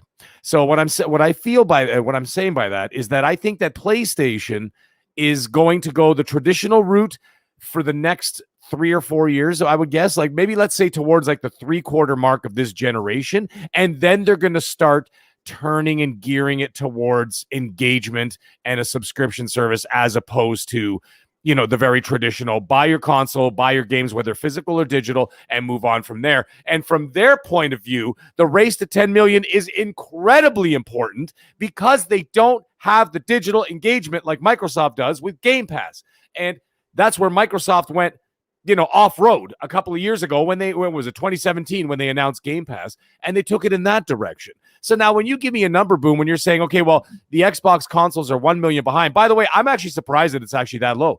I would have guessed that Microsoft would have been selling more. However, because they did pay for not exclusivity, but they did pay for priority. That's the word I was looking for. Yeah, strong point. Yeah. Okay, so what ended up happening is, yes, okay, they fell behind because they had to wait for the tech. Okay, I'm not going to get into the tech talk, guys. I'm not dealer. Okay, so I'm going to stay off of that. But what I will say is that, they paid for priority because they had to wait. Now, from what we've heard is that there were rumors that the PS5 was actually already completed and ready to go in 2019. Okay, a year before it even hit the market, they had already finished the product. Now, I'm not saying they had produced the product in the factories and stuff. I'm just saying that they actually had their dev kits ready in 2019, whereas Microsoft did not. So anyways, like I said, Microsoft paid for priority. Now, moving on from there, let's say you give me that number. Microsoft is about 1 million consoles behind, okay? But what does that mean when you've got 18 million Game Pass subscribers? It means nothing anymore, because part of that 18 million, okay, has taken away from console sales because of xCloud and Game Pass. Because now you could play xCloud on, like us, as we all know, on your phone, on your tablet, on very soon on your smart TV. Okay, all these other options. There's a lot of people who will not play. For example, I actually just I set it up. I gave my son my wife's old cell phone. She got a new one, and so we gave it to him just for Wi-Fi or whatever. Right? He's only 8 years old, and I set up the what's it called, the console streaming or whatever, and all that kind of stuff, and Game Pass, whatever. He's playing on his phone. He barely goes down to the console unless he's playing like with his sister or something. Okay, so what, he's playing on his phone and he's totally fine with it. So the thing is that generation of people, and that's the generation that we're looking at. We're not looking at old farts like us. Okay, we make up a portion of it. Microsoft doesn't care about us anymore. Okay, they're looking at 20, 30 years down the line. They're looking at those kids now, because those kids are the ones who are going to be taking mommy and daddy's money in order to move forward. So what I'm trying to say is that even if they end up behind, they're going to be so far ahead in every other avenue. And that's the key to all of this. And that's why you don't see Microsoft sweating the situation. They're like, oh my God, we're 3-4 million consoles behind. Maybe last generation, sure. But this generation, not a chance. They don't care about that. They're going to be looking at those numbers. Okay, it's just like Disney in the movie theaters now. Do you think Disney cares that Mulan did not get released in the theater because of COVID? Or maybe it did a minor release? No, they don't care about that. You know why? Because they have 85 million people on Disney Plus, okay, who are engaged in to watch that movie. That's what they care about. So when I look at these numbers mean nothing to me anymore. It means nothing. And I think, and we all know that Microsoft stopped counting and releasing console sales and all that stuff. They didn't do that because they were embarrassed, okay, that they were behind, and that the PS4 was absolutely crushing them last generation. They didn't do it for that reason. They were doing that to get the public trained into the mindset that this is the metric moving forward. So I look at those comments about the race to 10 million. Sure, if you caught me 5 years ago, I would have said it's very important. In 2021, not a chance it's important at all. Yeah, and that's a great point. And I think that when you start talking about metrics, when you start talking about different ideologies, Microsoft is changing the game. They change it in a way that I think even surprised Sony. I think that their race to get games onto everything, giving us the ultimate as fans, or let me say it like this, as consumers, Microsoft allows you as a said consumer to play your games any way you want to play. That is freedom unlike anything we've ever seen as gamers. And they're appealing to the masses. The old farts like us, we play on traditional consoles. Your kids play on tablets and phones because that's what they grew up playing on. That is their console. So with the ability to play your Xbox games on your consoles, it does change the metric. And I think that even though the race to 10 million is the subject topic of the second topic of tonight, I think it's safe to say that it just doesn't hold as much weight as it did in the past. But let's bring Everborn Saga into the conversation. You've heard everyone's opinions, but I'm always interested to hear yours because you always go down a deep, dark rabbit hole, which of course I'm hoping you go down tonight with this. The race to 10 million is more, I think personally, a bragging thing than it is actually that it's going to hold any water to who wins the console war in this generation. What are your thoughts on the numbers produced? The 1 million difference between both consoles, and in your opinion, how important is 10 million? I think 10 million is very important. It is extremely important to Sony, right? I think that we're at the stage in the industry where everyone is playing their own game, right? For Microsoft, that number is the number that they're racing to is the sustainability number, meaning when does Game Pass, with all the money they have to pay EA, maybe all the money they'll have to pay Ubisoft if they work something out with Uplay, and fully funding and expanding all of their teams, not to mention, certain new acquisitions that we all are privy to those rumors. That's their number. So whether that number is 30 million, whether it's 25 million or 50 million, that's their victory number. For Sony, they're going to sell consoles. And the way that Sony makes games, I don't know that we will get a similar day and date Game Pass model anytime soon. And you may say that, they'll do it once Xbox do it. That's what I thought. But then again, you know what else Sony has? They have a really big movie studio with a lot of movies and a lot of history. And they are the only big studio that doesn't have a streaming service for all of their movies. Why do we think that is? Interesting point. Right? So I don't know if you'll ever really get a Game Pass like service from I don't Sony. think you will. I agree with you there. And so their game is they need to sell 100 million consoles again. And if they don't, maybe they're in trouble. Maybe not. But that's their goal. That's not Microsoft's goal. Because what does a console sale do for you? It's already been said. But when you can get Game Pass, or just xCloud, I should say, on your TV, and soon you'll have access to xCloud with games that you just purchased, right? Yep. Yeah. So at that point, what is a console? The number is going to be subscriptions. You see at everybody's quarterly earnings reports now. I know this is not a movie show, but Disney Plus, 86 million. They're going to announce they're probably going to be above 100 million after this WandaVision stuff that's going down in their quarterly earnings. We see that Netflix passed 200 million. Yeah. You see that HBO Max is somewhere in the bushes, right? But the point is The point is, like, and you know, if we want to bring it back to video games, like Stadia is like the Quibi of all these things. So I really think we have to get away from this race now, as it relates to the numbers itself, the 3.5 and 4.5. I just want to clarify: Microsoft has not confirmed that number to be true or false, and the numbers are higher for both companies now because that was end of 2020.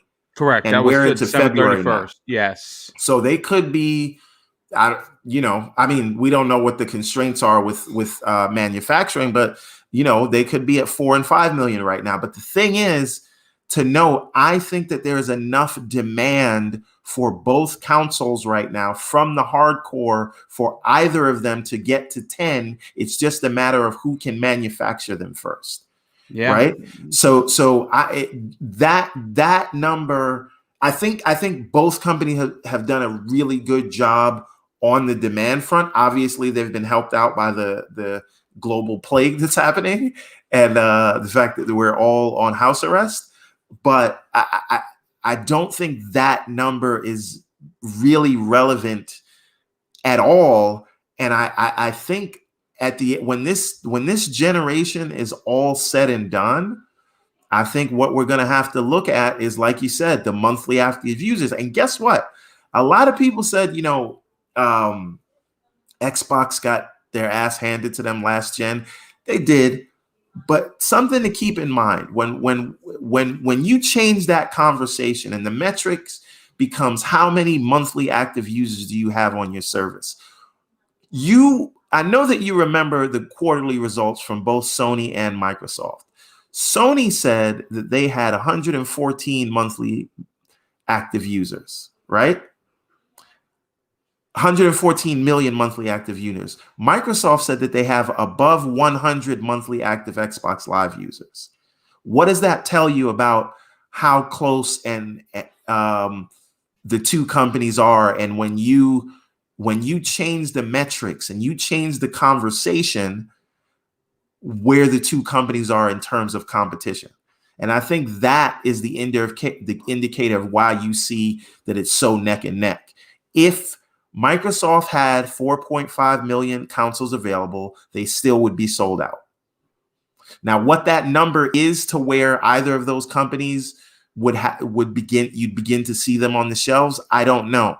But I know 10 million, I think they both have enough in the tank for that. So we have to raise our number to get an idea of what company is more sought after and wanted right now. Yeah, no, I mean that's a great point. Real quick, Mr. Badbit, you know that guy. He's on the Xbox Factor podcast and Breakfast with Boom. Also, the subtle voice of the Trophy Room. He says in the chat, the fact that there is a scarcity on the Xbox at the moment is something that should be spotlighted as a huge success to Phil Spencer's team / direction. That's a great point, Joe. Great point. And Joe, I miss you. Got to get on the show with you again. But listen, the other thing is, and I know someone pointed this out already, they did this, right, with the Medium and the Falconeer. Yeah, right? yeah. No, again, and a Gears DLC. Just imagine when you start seeing Starfield, right? Yes, and you start seeing Halo Infinite, and you start seeing the other secret things that they have planned to come out that they have not announced yet, right? That is, and then when we get to 2022 and onwards, like, I think they have a genuine shot. If there's still unannounced like bangers that are coming, they have a chance at hitting 30 million, and they're going to hit 25 mil subs by the end of the year in their sleep. Yeah, if they would have to slow down by 50%. Yeah, if they were going to hit 25 million, right? So and they are where they are again with no game. So If you mean to tell me when Halo is out and whatever else they have planned for this year comes out, that it's not going to increase from 1 million subs a month, I don't know what to tell you. Yeah, And that's a strong point. You can have 10 million, and I think you'll see like numbers like 8 and 10 million by the end of the year. But Yeah. I do want to prepare some people for something, because I have a Series S and 2 Series X's and 2 PS5s in my house, right? We all need to be mindful that you are not going to be able to find maybe any of these consoles until next year. Why? They actually said that. Because what's going to happen is by the time they get back in stock, like really, you know where we're going to be at? Holiday season again. Yep. Black Friday again, scalpers again. And so and then Halo will be out and God of War will be out. Good luck. Yeah. Is what actually, I'm saying. real quick, Jean-Marc Lewis in the chat actually said exactly that. Microsoft did those numbers without Halo Infinite. I mean, again, it's a strong point. Once you start seeing those bangers jump in there, all from the first party, finally, we'll see the fruits of their labor this year, next year, and in 2023. We're going to see an onslaught of games from the first party. But we also know that they're in the process of adding more additional studios as well as second party and third party exclusive deals. Closing out the topic. Wait, Boom, I'm sorry. Just one more thing. Yeah. I see that we have 126 likes, but there are over 300 people watching us now. Can we please do something about that? I'd like to see it be at least 200 in the next couple of minutes. Come on, I would people. love that. I believe in you. I believe in everybody watching this thing. I definitely appreciate that. I get scolded a lot that I don't ask for it. Look, here's the thing, folks. I have no shame. No.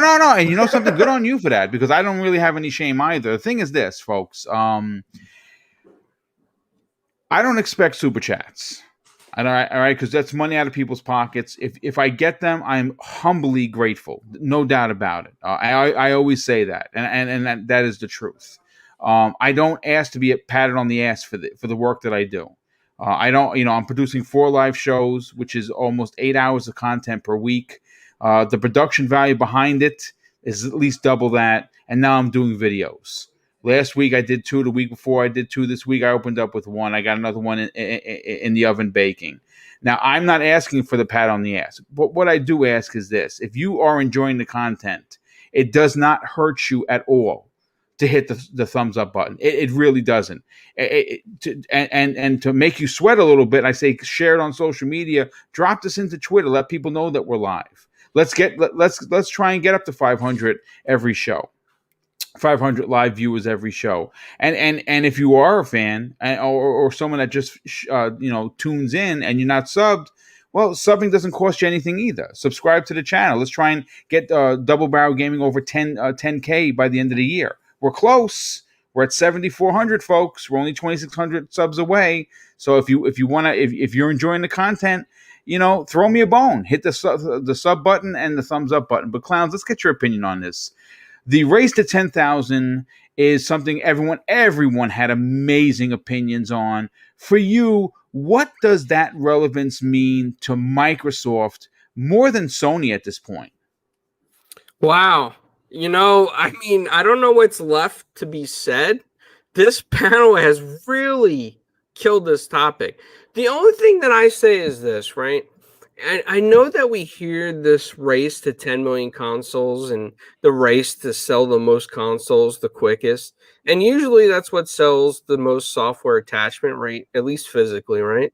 So for me, though, I think that this kind of measurement is just getting a little bit old. And I think some of these guys are thinking the old school method. This used to matter a lot more before there were services. And I think right now, with services being the way that they are, and we see Game Pass succeeding, we see Game Pass Ultimate succeeding, and we see other streaming services trying to succeed, I think that we need to start looking at that as well, rather than just, the amount of consoles sold, the attachment rate of services with that. Because, you could sell less hardware and make a lot more in services, because you're not taking a loss on the services. Yes, If you, great point, dude. Great point. So I just want to add that in there because I think everybody else had excellent points already, and I don't think I can top, Pong and Everborn and what everybody else said. I mean, it was just phenomenal. Well, I mean, listen, you brought up a great point. Obviously, you don't lose money on subs. That's a fantastic point. No one brought that up, and I think that's super important because the only way, and see that again, that is the real kicker here, isn't it? 18 million 18 million subscribers. And again, I gotta bring this up because obviously Clowns, he made his point, but I want to add to it. Okay, and I've talked about this before. PlayStation Now, which I believe is going to be incorporated into PlayStation Plus. That's coming soon. That's going to be your $60 a year, and that's going to be the evolution of the system. It's not going to be two separate things. It's going to be one entity. I think that's what Jim Ryan was talking about. Remember, you heard it here. Okay, you heard it here first. But here's an interesting point. And this is why I'm still shocked that Sony does not find the Game Pass model sustainable. And here's why. In 2014, they released PlayStation Now, right? It's in the beta, but it was released for people to use the service. 2014. Now we are currently in 2021. I'm not a mathematician by any stretch of the truth, folks, right? That's 7 years. 7 years. They have gotten. I want to say now again. I don't want to lowball them, so I'm going to highball them here. Okay, the last number I was able to find was 2.3 million subscribers. So I'm going to go crazy and say that PlayStation Now has 3 million. Let's just say for shits and giggles, right? 3 million in 7 years. What percentage of ratio attachment does that go for you? That's garbage numbers. Microsoft, on the other hand, launched in the summer, June specifically, of 2017.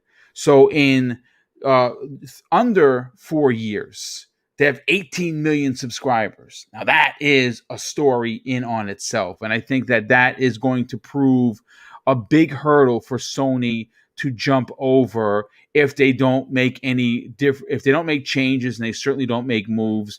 The console, the race to 10 million, for all we know, could in fact be Microsoft because they have a $300 box, which, by the way, will be down to $250 this holiday. And you cannot tell me that that's not going to be the best deal in gaming. Next gen power for $250 on PS. By the way, you get 200 plus games that include Microsoft's first party games. You have EA Play in there, and the potential of Ubisoft Plus going into that service as well. Well, again, we may have a reigning champion at the end of 2021 if everything I just said comes to fruition. But I do want to move on to the last topic of the night. Now, this is a good one, folks. And I don't know what your personal takes are on horror games. For me, it's something I love. I love horror games. I have not beaten the medium. I know people have been asking. And the reason why, I'm at the end. I am literally probably half an hour from beating the game. But when you produce 4 live shows, there's a lot of writing, and of course, I'm trying to record video, and it's a lot of work for one man. But I'm doing it because I love it, and I love you guys. So that's why I'm going to keep doing it. So hopefully by week's end, I'll have beaten the medium. But I want to talk about Silent Hill for a hot second. And Silent Hill is, look, here's the thing. There are certain franchises that when you mention the name, it sparks something in you that thinks of said console. When I think of Metal Gear, I think of Sony. When I think of Silent Hill, I think of Sony because, well, that's where granted, I played Silent Hill on the Xbox as well, but it started out on the PlayStation. But we have some good information here that's pretty interesting that I want to get to. The Silent Hill composer Akira Yamaoka hints at a summer reveal, and this is what he said. And what's interesting, folks, is apparently Konami made the company that interviewed him pull this interview after he said this. He says, the one that you've been hoping for is coming. Now I'll get to his exact quote. Now, over the past few months and years, we have heard persistent rumors that Konami's long-neglected Silent Hill franchise was being revived. Likely a Sony-developed PlayStation 5 exclusive. Unfortunately, those rumors have remained just that, rumors. Neither Konami or Sony officially confirming anything. Now, of course, fans like myself who enjoy horror titles, more specifically, I like Silent Hill. I mean, I love Resident Evil, but I would say if I had to pick one, it's RE every time. But of course, I would love to play a new Silent Hill. But here, Akira Yamaoka, who has composed the music for every Silent Hill game, even the later Western developed ones, may have let slip the Silent Hill reboot that we have been waiting for. And it was revealed in an interview with an Arabic gaming site called Al Hub. And here is what the sound designer had to say. You'll probably hear something this summer to be announced, and I think it's the one you're all hoping to hear about. Now, there are several big questions on exactly what he's talking about, but I mean, listen, the question obviously, is it a Silent 1 reboot? That is the big question. Or is it Silent Hills that they were talking about that was supposed to release, that we got a demo for PT? Now, I don't know. The question that I have for the chat is, which one of those do you want? And I'll start with our panel, and of course that goes out to the 307 people here. What Silent Hill are you looking for? Are you looking for a remake of in the form and fashion of Resident Evil 2? Meaning it's going to have big graphics and incredible gameplay, and it's going to be the Silent Hill you remember playing, but if you went to play the PlayStation 1 version of Silent Hill, you would probably throw up. So I'm hoping for the latter, and we get either a PT-esque one in first person or a remake of the original. And I'm going to go to Everborn, I'll go to you first on here. Where does Silent Hill fall for you as a title? Is it one of your favorite franchises? And more importantly, which of the two do you want? Do you want a remake of the original, or do you want to see the revelation of PT come to fruition? Let me put some cold water on this real quick. What if they do like a Sam Fisher type thing and this is just a mobile game? Oh, I would die. I would just die, dude. Like, I really would. I'm sorry. I have zero faith in anything Silent Hill. And I love the game. But more importantly, the first Silent Hill movie was one of the best video game movies ever made. It wasn't bad, I'll say that. But here's the thing. It's not like it was going up against Citizen Kane or Goodfellas, right? So I'm just saying it was the smartest monkey in a room full of monkeys, right? Anyway, I would like to take it back to, I'd like to take it back to the roots of Silent Hill, just like super scary, but can Silent Hill come back, right? In the way that Resident Evil has basically reinvented itself. That's a great question. And I don't know, right? And it's, listen, Konami is not Capcom, right? Capcom has all of these studios. They're dedicated to gaming right now, like always have been. Konami, not so much. They're seems like they're more concerned with licensing out anime properties, right? Like, can Konami give us the Silent Hill that we deserve? I don't know. If they let Sony do it, see, that's the thing. If Sony's one of their Japanese, let's say for instance, Sony Japan Studios gets a hold of it. Yes, absolutely. If they gave it to Sony, Konami is not going to have anything to do with this other than owning the IP. I think that if this is going to be done, and I believe it is being worked on, that it is going to be done by Japan Studios, and Sony is funding and developing the game. They simply licensed the IP from Konami, who we've heard rumors were getting out of the gaming business, potentially selling all of their IPs. Oh, right. I mean, if that was the case, yes. I mean, do we think that they would sell those IPs, or do we think that, like, meaning, are they just going to give Sony the rights to Silent Hill in perpetuity? I mean, I'm sure that they paid for it. You know what I'm saying? I don't mean like give. It's not show friends, folks. It's show business. They're gonna. Yeah, I like that. That's a good one. I don't know. It's interesting because, again, it's one of those brands that when you say it out loud, people equate it to Sony. Same thing with Metal Gear. Like the Metal Gear reboot that we've been hearing about, that I am praying, my God, I hope is true. If Blue Point is doing the Metal Gear Solid reboot, and I've heard this, man. I've heard this from really good, strong people that I've talked to. I'd be very happy, but of course. But see, with Metal Gear, and I know we're gonna move on. With Metal Gear is not Metal Gear unless it's weird, and I don't know that Blue Point could give us a weird Metal Gear. Like that. I mean, well, again, we would have to see. But more specifically, I got to be honest with you. With the importance for Sony having these IPs that are only found on the PlayStation to, of course, sell consoles, because that's ultimately what they want to do. They want to sell. They want you to buy their consoles. That is the reality of it. That's always going to be the reality of it. They want to sell you consoles, not services like Microsoft. They need big time bangers like Silent Hill, like Metal Gear Solid.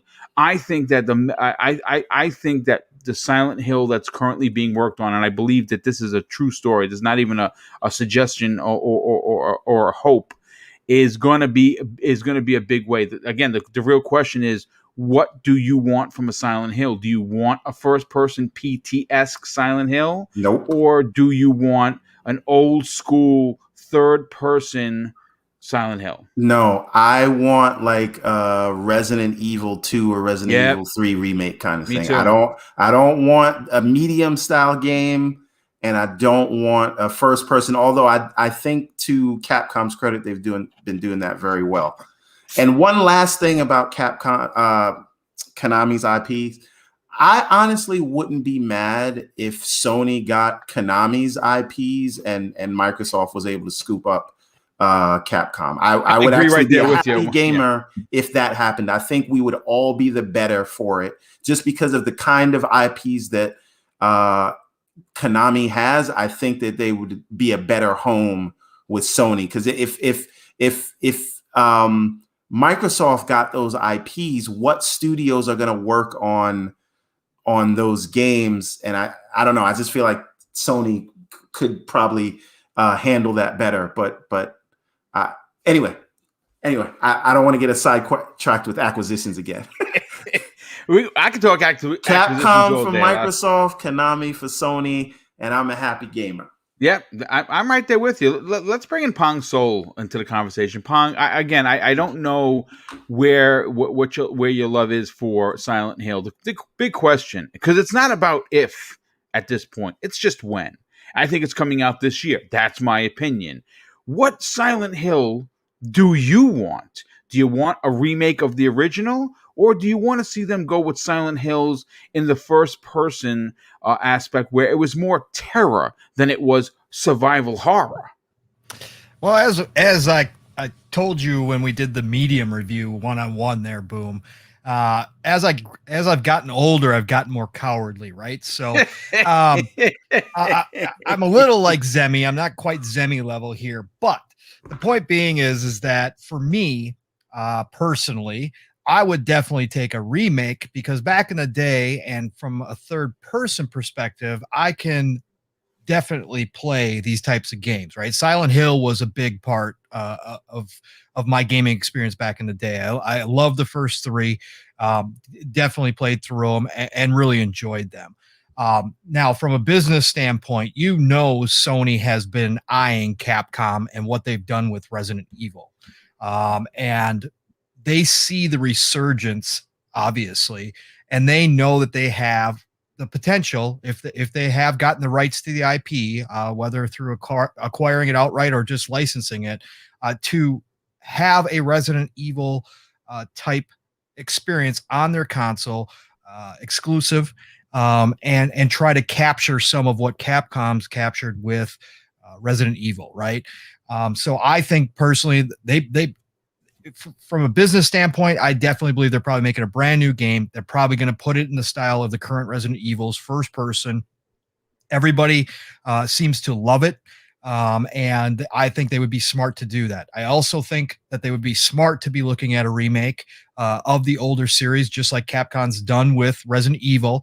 And to, obviously there's a huge fan following ready to scoop up anything Silent Hill. Silent Hill, this is my biggest question about it too. Silent Hill has maintained its popularity through nostalgia, mainly, versus Resident Evil, that even though they had a lull where they weren't making the best Resident Evil games, it was still in people's faces and in their homes and in their consoles on a regular basis, right? Silent Hill hasn't had that sustainability in years. I agree. Right. So you're talking about going back and trying to recapture that. That's why I think personally a remake done well by, like, let's say a Blue Point. I know where it is, they might be doing a Metal Gear, but if they were to work on a Silent Hill and be able to transform it the same way that Capcom did with the old Resident Evils, that would spark that hype and get players who may not have experienced the Silent Hills, back in the day, the best version that they could get, much like we're going to get with Mass Effect here, and introduce a whole new group of people who have been hearing from the older gamers about how fantastic Silent Hill is, but may never have gotten into it, just because sometimes with the older games, it's hard for younger generations to go back and play them because they are behind the times, right? So I think it would be fantastic for them to go back, do a remake, but reality, they definitely, I think, again, I'm a big believer where there's smoke, there's at least sparks, if not a fire. And obviously at this point, with Yamaoka coming out and saying what he said, I definitely believe we now have a fire, and I definitely think we can expect a new Silent Hill game in the mode of the current Resident Evils to come out. And I definitely think it's going to be a big money maker. And that'd be great. What'd be really interesting, and this is just throwing it out there. What if they just licensed the IP? They went to all this trouble. They make the game. Microsoft swoops in, buys Konami, and now owns the IP. That would be something. Yeah. that would be some kind of cluster. Let me tell you. But yeah, no, I definitely think there's something here. And again, will I try it? Yeah, I'll probably try it. Will I probably fail and quit? Yeah, I probably will. But I think the IP still does have, even with my questions about whether or not it has the same type of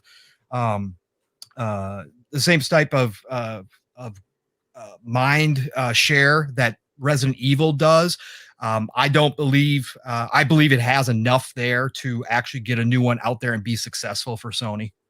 Yeah, I think that it's an OG that definitely will appeal to the new school cats. Again, horror is a genre that's a little bit niche. Not everyone is really down with it, but I think that Silent Hill, like Resident Evil, it does have its action in these games, as well as, of course, its psychological terror.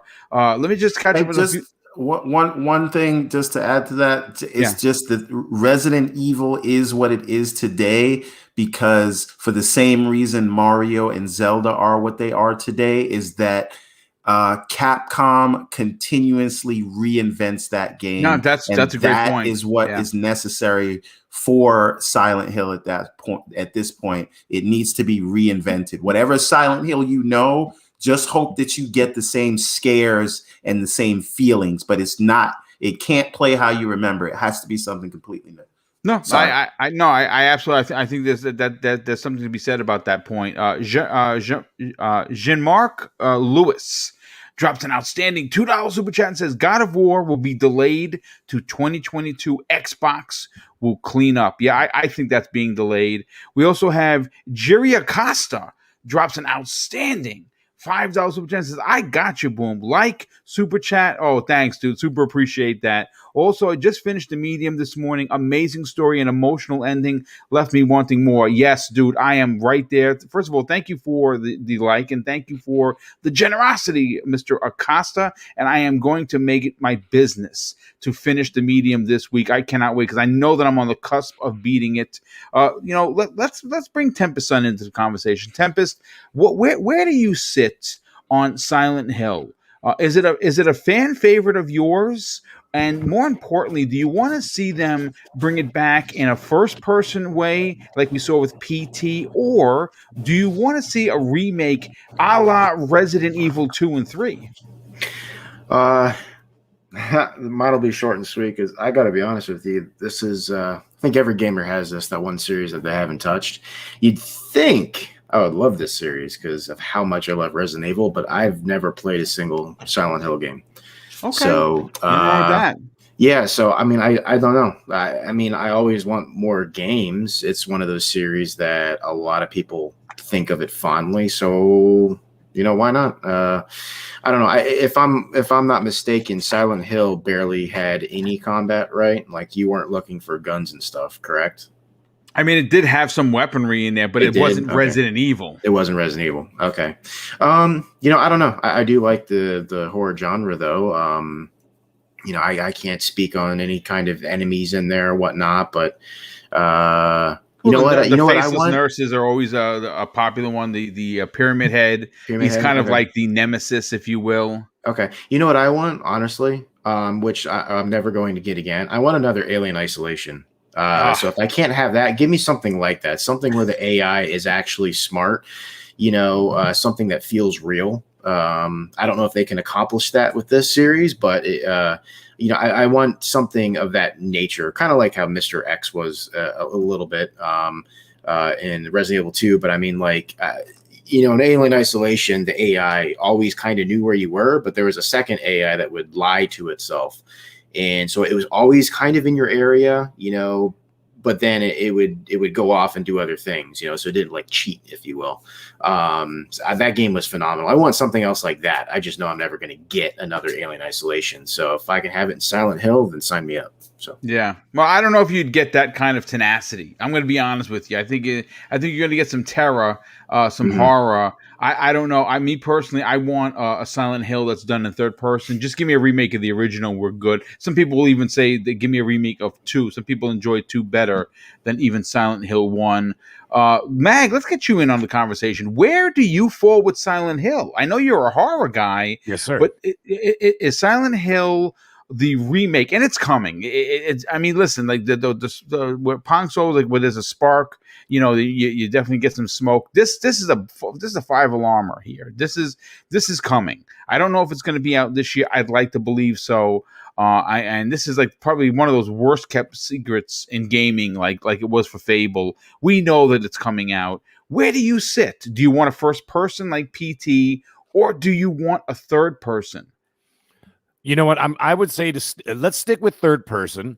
And the reason why is because you want to differentiate yourself very much like the originals from Resident Evil. Because as Resident Evil went first person in Resident Evil 7 and now 8, you don't want to do the same thing. Because it's just, you know what I mean? The public perception is that it's going to be like, oh, they're just copying what they're doing. And that's one thing that I've go all the way back from the beginning when I had played Resident Evil 1, Resident Evil 2, and then Silent Hill showed up one day. And then I said, let me check this out, because I was really into the horror genre at that point, especially with those games, because Resident Evil really got my juices flowing with that, right? So anyways, I pop it in there, and it was different. It wasn't Resident Evil. It was something different about it, and I loved it. In particular, Silent Hill 2. And yes, that's my favorite of the bunch. Absolutely. And that ending, I'm not going to get into it, but the whole ending in the game, that stunned me.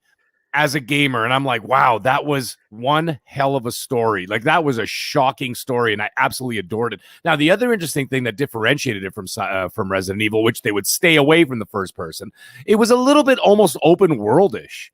You know what I mean? Like, you can go from, like, in the town, you can go on the streets. Remember that? You can go, like, all the different streets and everything. So they gave you, like, a quadrant to work within, and then you were inside, you were outside, and then those bloody nurses. Yeah, You know, they the scared faces the hell out of with the knives, bro. Yeah. There's a lot of my them. God, they were terrifying. So, like, you know, the nurses in the hospital and everything else, whatever. The point is this. I think that they should do a remake of the original, and let's see what, like, maybe do it as like a gauge interests kind of idea. Kind of like how the Silent Hills PT was. You remember that they just kind of put it out there? They're like, let's see what the public reaction to this will be. And the public reaction was like, well, look at it now. It's like a legend, right? You know, if you still have PT in your hard drive, you're a legend. So, you know, I think they might do like a remake just to see where it goes, and then maybe build a franchise off of that if it's successful. And I think it will be. But you know what has to make it successful? You got to make a damn good story. You got to make it interesting. You've got to make it scary as hell. Now, I also finished the Medium. Medium is a fantastic game, but it is not, in my mind, it's not a horror game. This is a thriller. Yes. Okay. To me, it's a thriller. And so, and the story was excellent. I really enjoyed the story. God damn it, was it dark and disturbing. I was going to say, it touches on some topics you'll feel uncomfortable about. Yeah, reading. I mean, it touches the nerve with me because I don't like stuff with kids and stuff like that. That really pisses me off. So it really got under my skin. But I mean, it was okay. I mean, it's a story. I understand what's going on. But anyways, the point was the story was good. It was more of a thriller. They need to make Silent Hill a scare the piss out of you scary. Okay, you want terror. I want terror. Like, I don't need jump scares. You make it scary. Like, you remember walking around in Silent Hill and all of a sudden that damn horn would go off, and then you're going, oh no, not again, not with the horn, because you knew it was going to happen, right? You knew it was going to flip to that underworld. Yes. You know, and then the big horn would go off, and I swear every time I would play, I was terrified waiting for that damn horn, and I'd be walking down the hall going, oh my God, please don't do the horn, please don't do the horn, please don't do the horn, and all of a sudden the horn would go off, and I'd be scared to death. That's what you need to do. You have to have me so terrified. That's what you got to do. Okay? Like, even Resident Evil is creepy.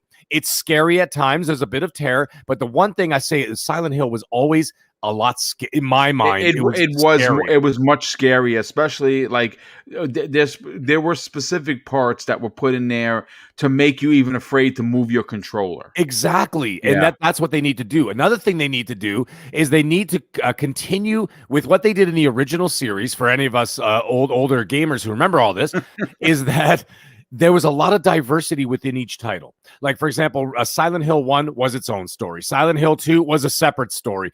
And then they started going off in these little tangents, and I really enjoyed it. Like, for example, I don't know if anybody remembers Silent Hill The Room.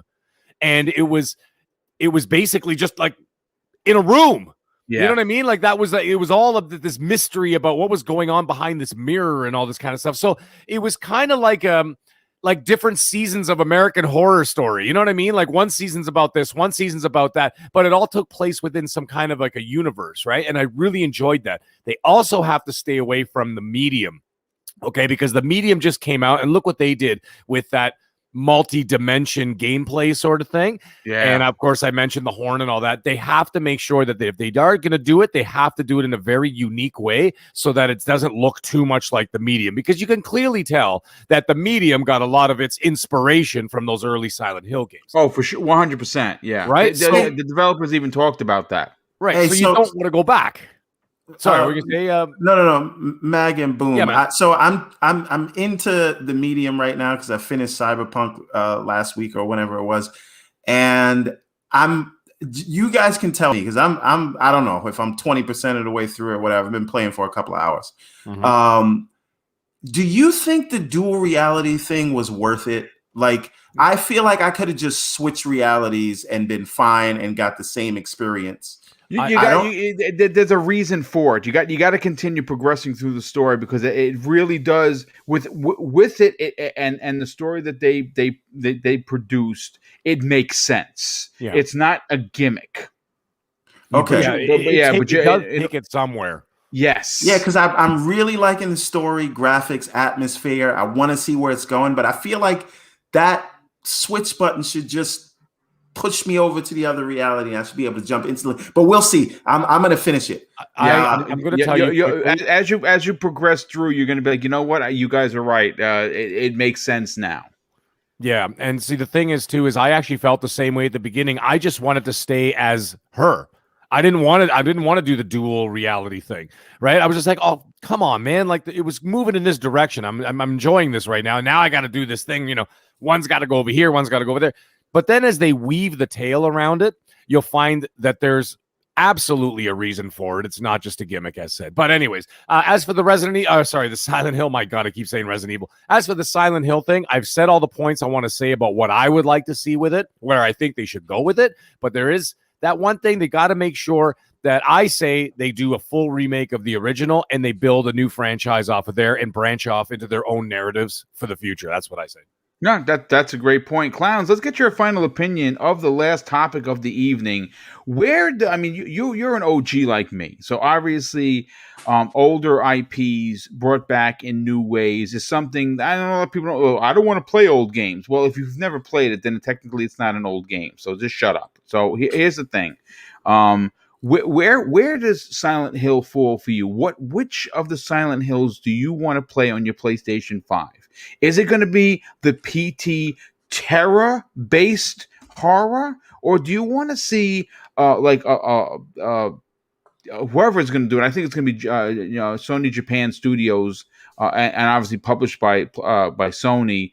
Do you want to see a remake of the original? Wow, this is like a topic that interests me. I have a lot of interest in this, even though I didn't play the original Silent Hill games. And I'll tell you why. Because there's such a fandom for these games, so they must have been really fun at the time when they did come out, right? So for me, looking at these titles, I would like, and hear me out here, okay? I would like just a remastered collection. And all of them piled into Nothing one. wrong with that. You get 4 games for the price of 1. Yep.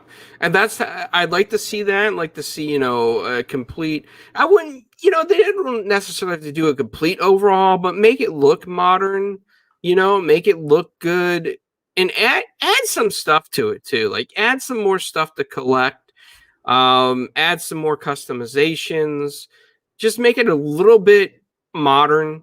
And I think we'll be good to go with this. And I think people will be happy playing these games to get those trophies. I think that would be a big deal for a lot of people to say, hey, I played the Silent Hill Remastered Collection. I got my trophies. I'm so happy. It reminds me of one, back in the day when I had the older PlayStations and whatnot. So I think that's how they should approach this. And I think that that's a great way to reboot the franchise. And if it does well enough, then do a whole brand new Silent Hill, a story far later on, carried off the last title. That makes sense. Me personally, I don't mind remasters, but I would love, again, being a fan of the series, not as big a fan of Silent Hill as I am Resident Evil. I would really like to see them remake one in the same love and care that we saw Capcom do Resident Evil 2 and 3, and obviously we're going to get 4, and hopefully one day Code Veronica, which is the one I really want to see get the remake, Resident Evil 2 remake treatment personally. But folks, listen, we're past the 2-hour mark. I hope you enjoyed the hell out of the show, because I certainly did as well. Listen, again, if you are here, obviously we'd love for you to hit the like button before you get on out. If you are new to the program, obviously we'd love to say welcome. Hopefully you enjoyed yourself enough to consider subscribing to Double Barrel Gaming. And of course, I want to thank the super chats that came in. Your generosity is always very humbling. I want to say thank you from the bottom of my heart. Again, I expect nothing, and I never feel like I'm owed anything. But of course, the super chats do come in each and every live show, and I do tremendously appreciate that. So let's get into, of course, the outros.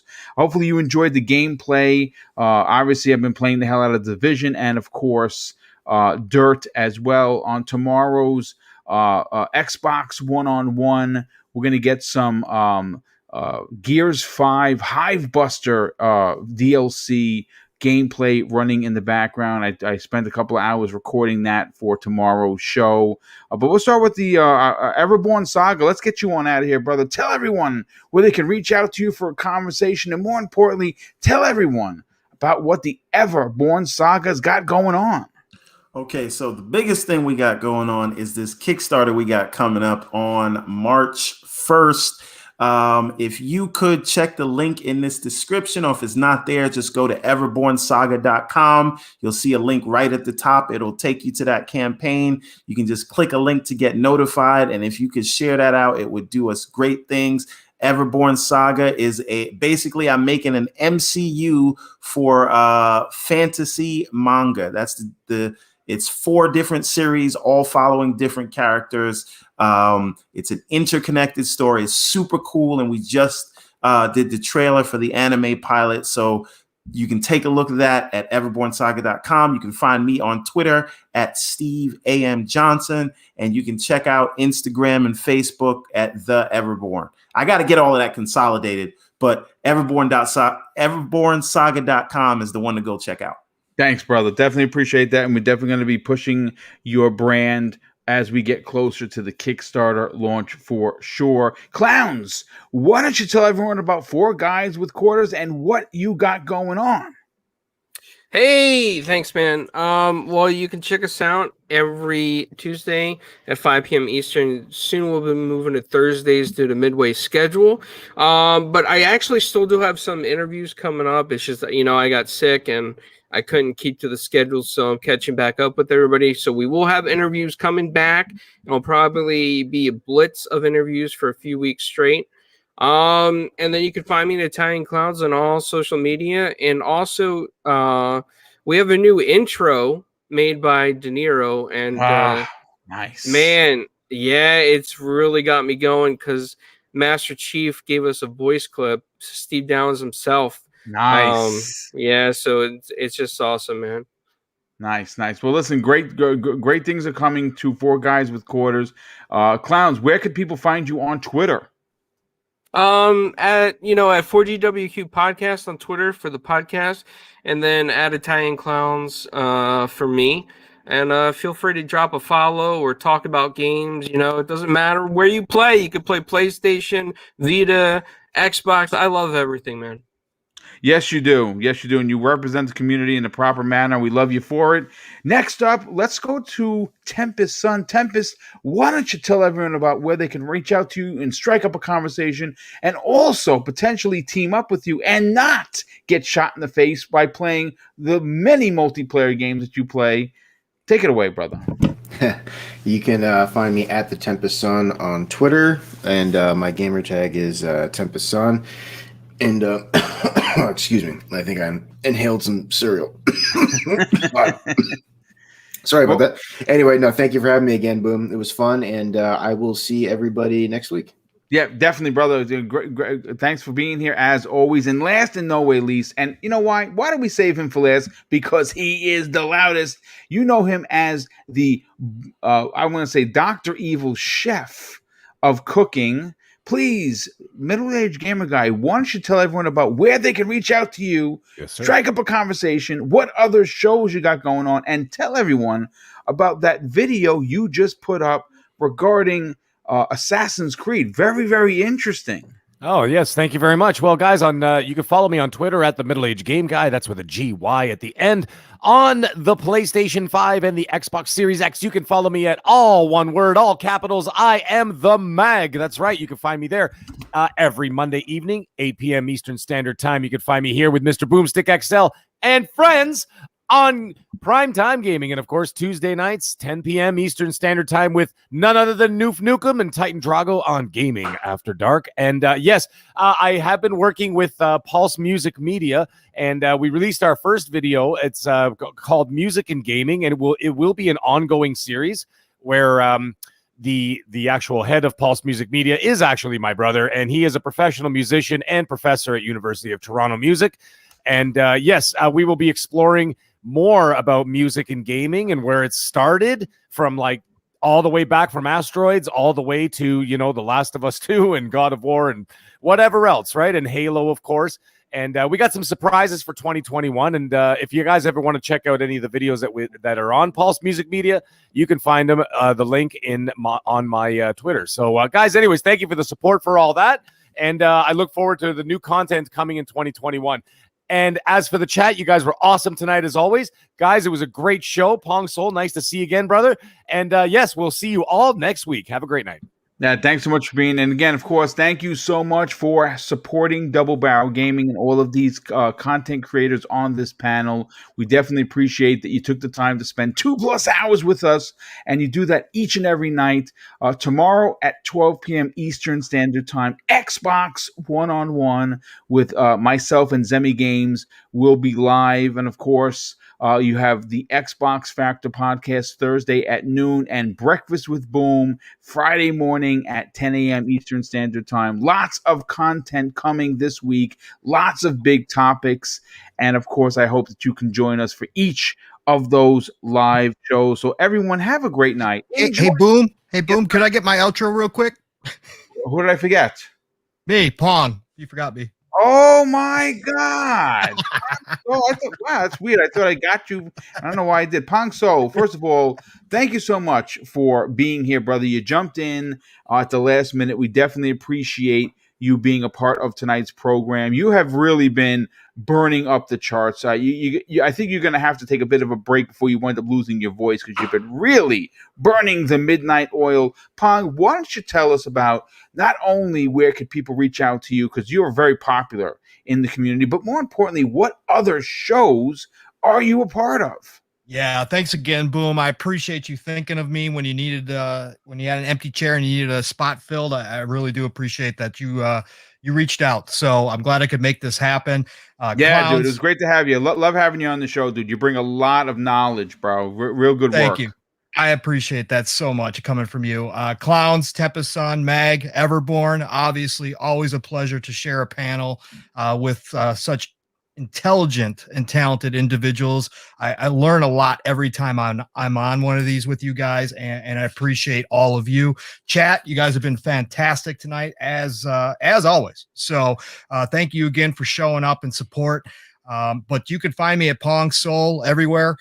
You can find me and hear me on the panel with Fun Speculation and Caitlin and Assassin Lupa and 3-Bit on the Xbox Ultimate podcast Friday nights, 9 p.m. Eastern. And then on Saturdays, I am on the Shop podcast with PTK Blam, Fuzzy Belvedere, Centurion, and Stagorilla. So you can find me there on Saturday nights. And who knows where else I'll show up. 2021 has been crazy busy, and it continues to be. And thanks to Boom, I got to be here tonight. So keep your eyes open, but appreciate you all, and thank you, and have a great rest of your week. Yeah, dude, thanks again for being here, brother. And I definitely apologize. Man, I never miss my guests. And for some reason, I don't know what I was thinking, bro.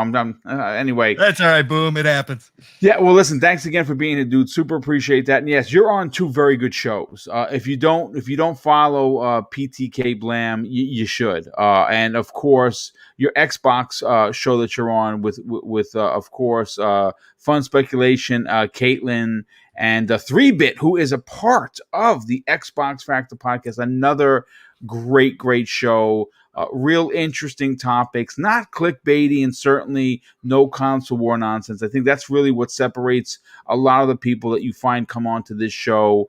I don't deal in console war shenanigans. It's okay to have a preference. It's when you're a D-bag about it is where I draw the line. That's why you see that we do get a lot of repeat guests because, you know, again, they toe the line, and we love hearing their opinions on it. But thanks again for everyone for tuning in. We definitely appreciate you being here with us. And of course, I'm going to close out the show with something that's important to me. Hopefully one day it'll be important to you. And that's something that my dear old dad taught me. And I think now more than ever, it's super important. Treat others how you want to be treated. And also, it doesn't cost anything to be nice. You live by those rules, and I can guarantee you're going to have an awesome day. So take care, everyone, and we'll see you next week on the newest episode of Primetime Gaming with Mr. Boomstick and Friends. Have a good night, folks.